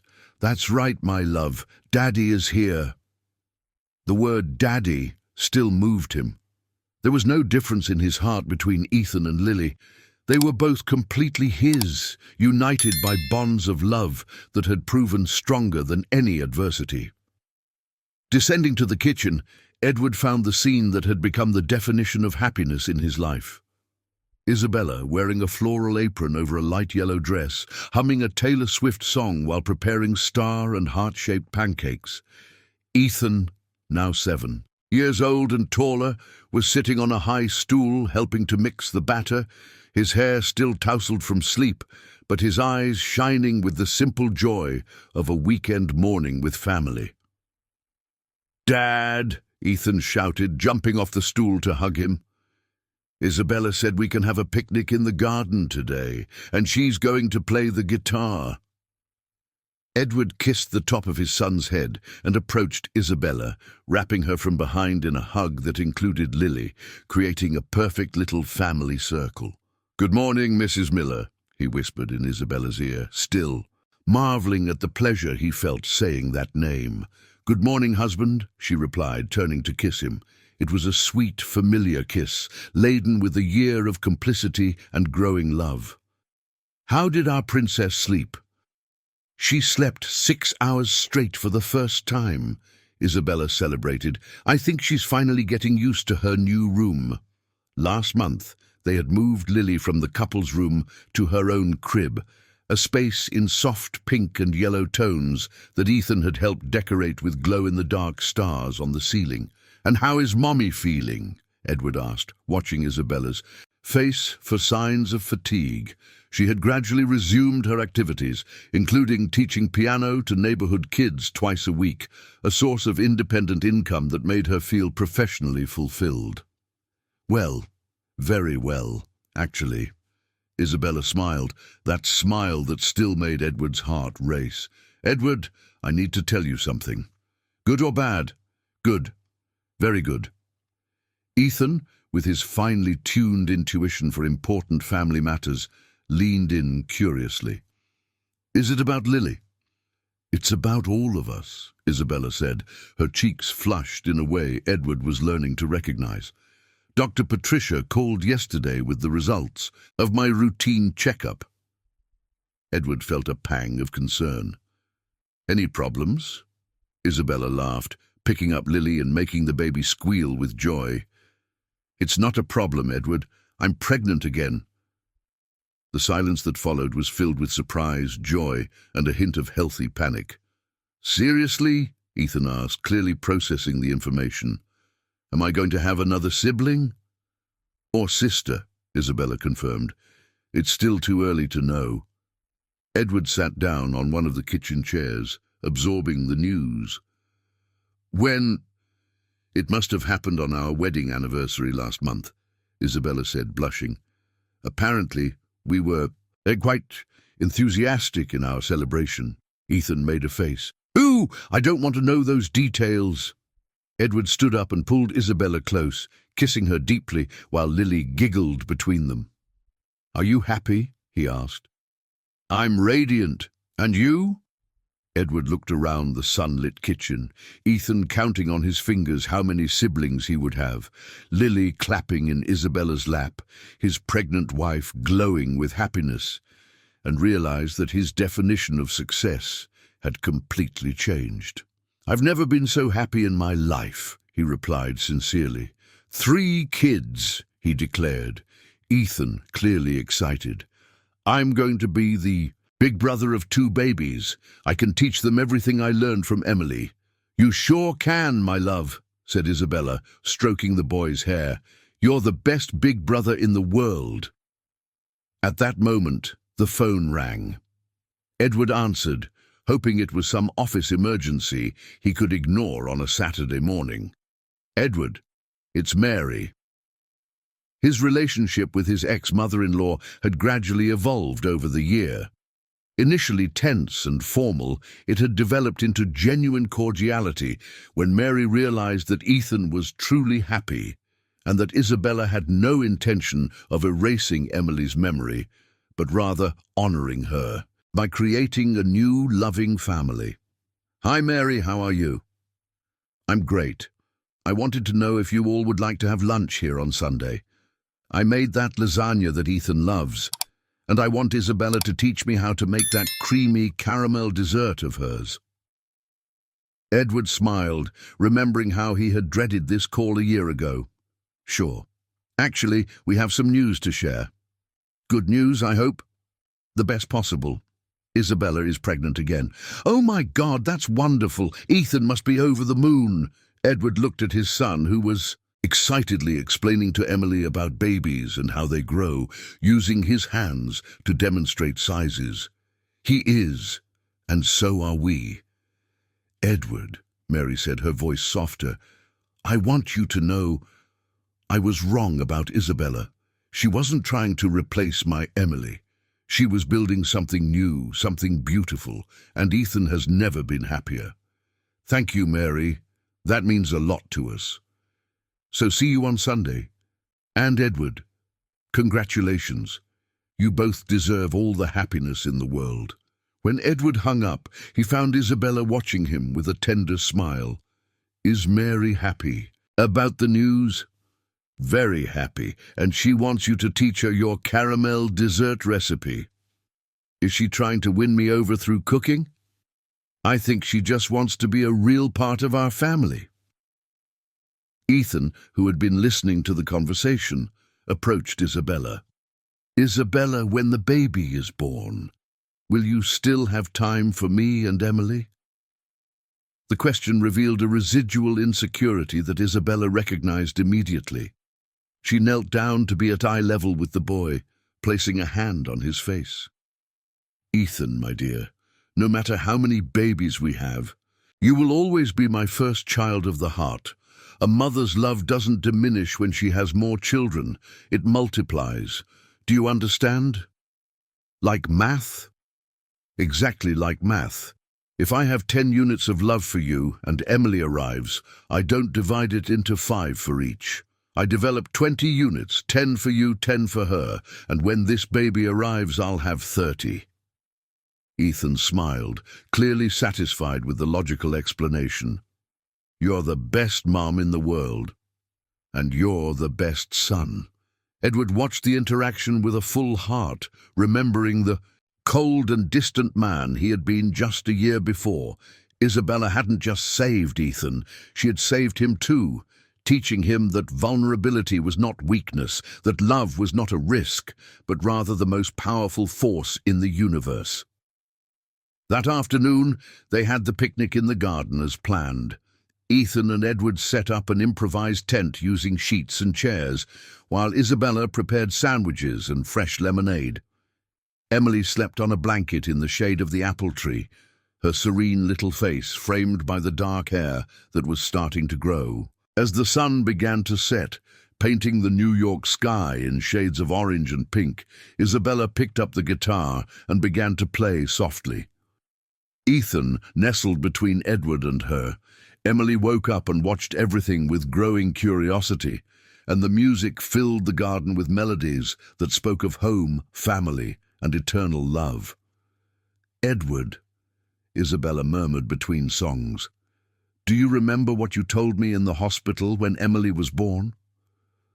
"What did I say?" "That family isn't about blood or conventions. It's about choosing to love every day."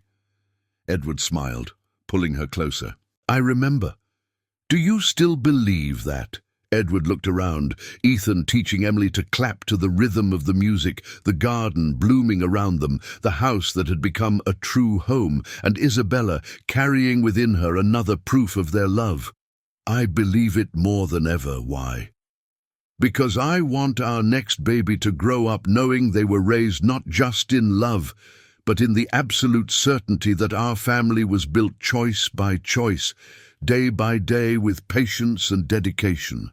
And they will grow up knowing that, Edward promised, kissing her forehead. Just like Ethan and Emily know.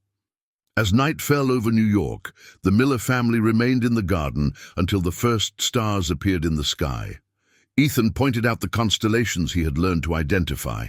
Emily fell asleep in Edward's lap, and Isabella mentally planned how to rearrange the house to accommodate one more member.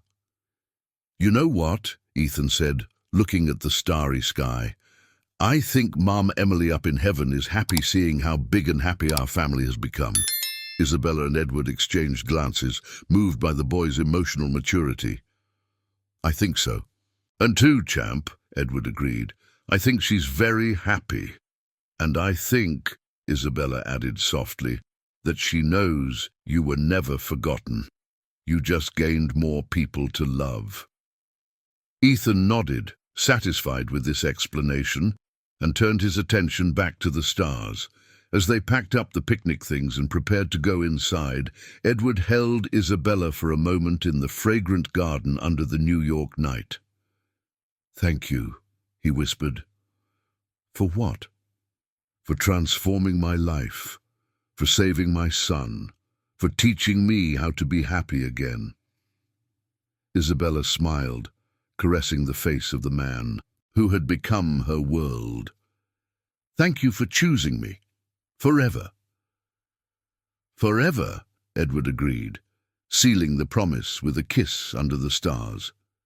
As they entered the house, Ethan carrying the sleeping Emily, Isabella putting away the guitar, Edward turning off the garden lights, they formed the perfect image of a family built not by chance or convention, but by pure love, tireless dedication, and the courage to choose happiness over fear.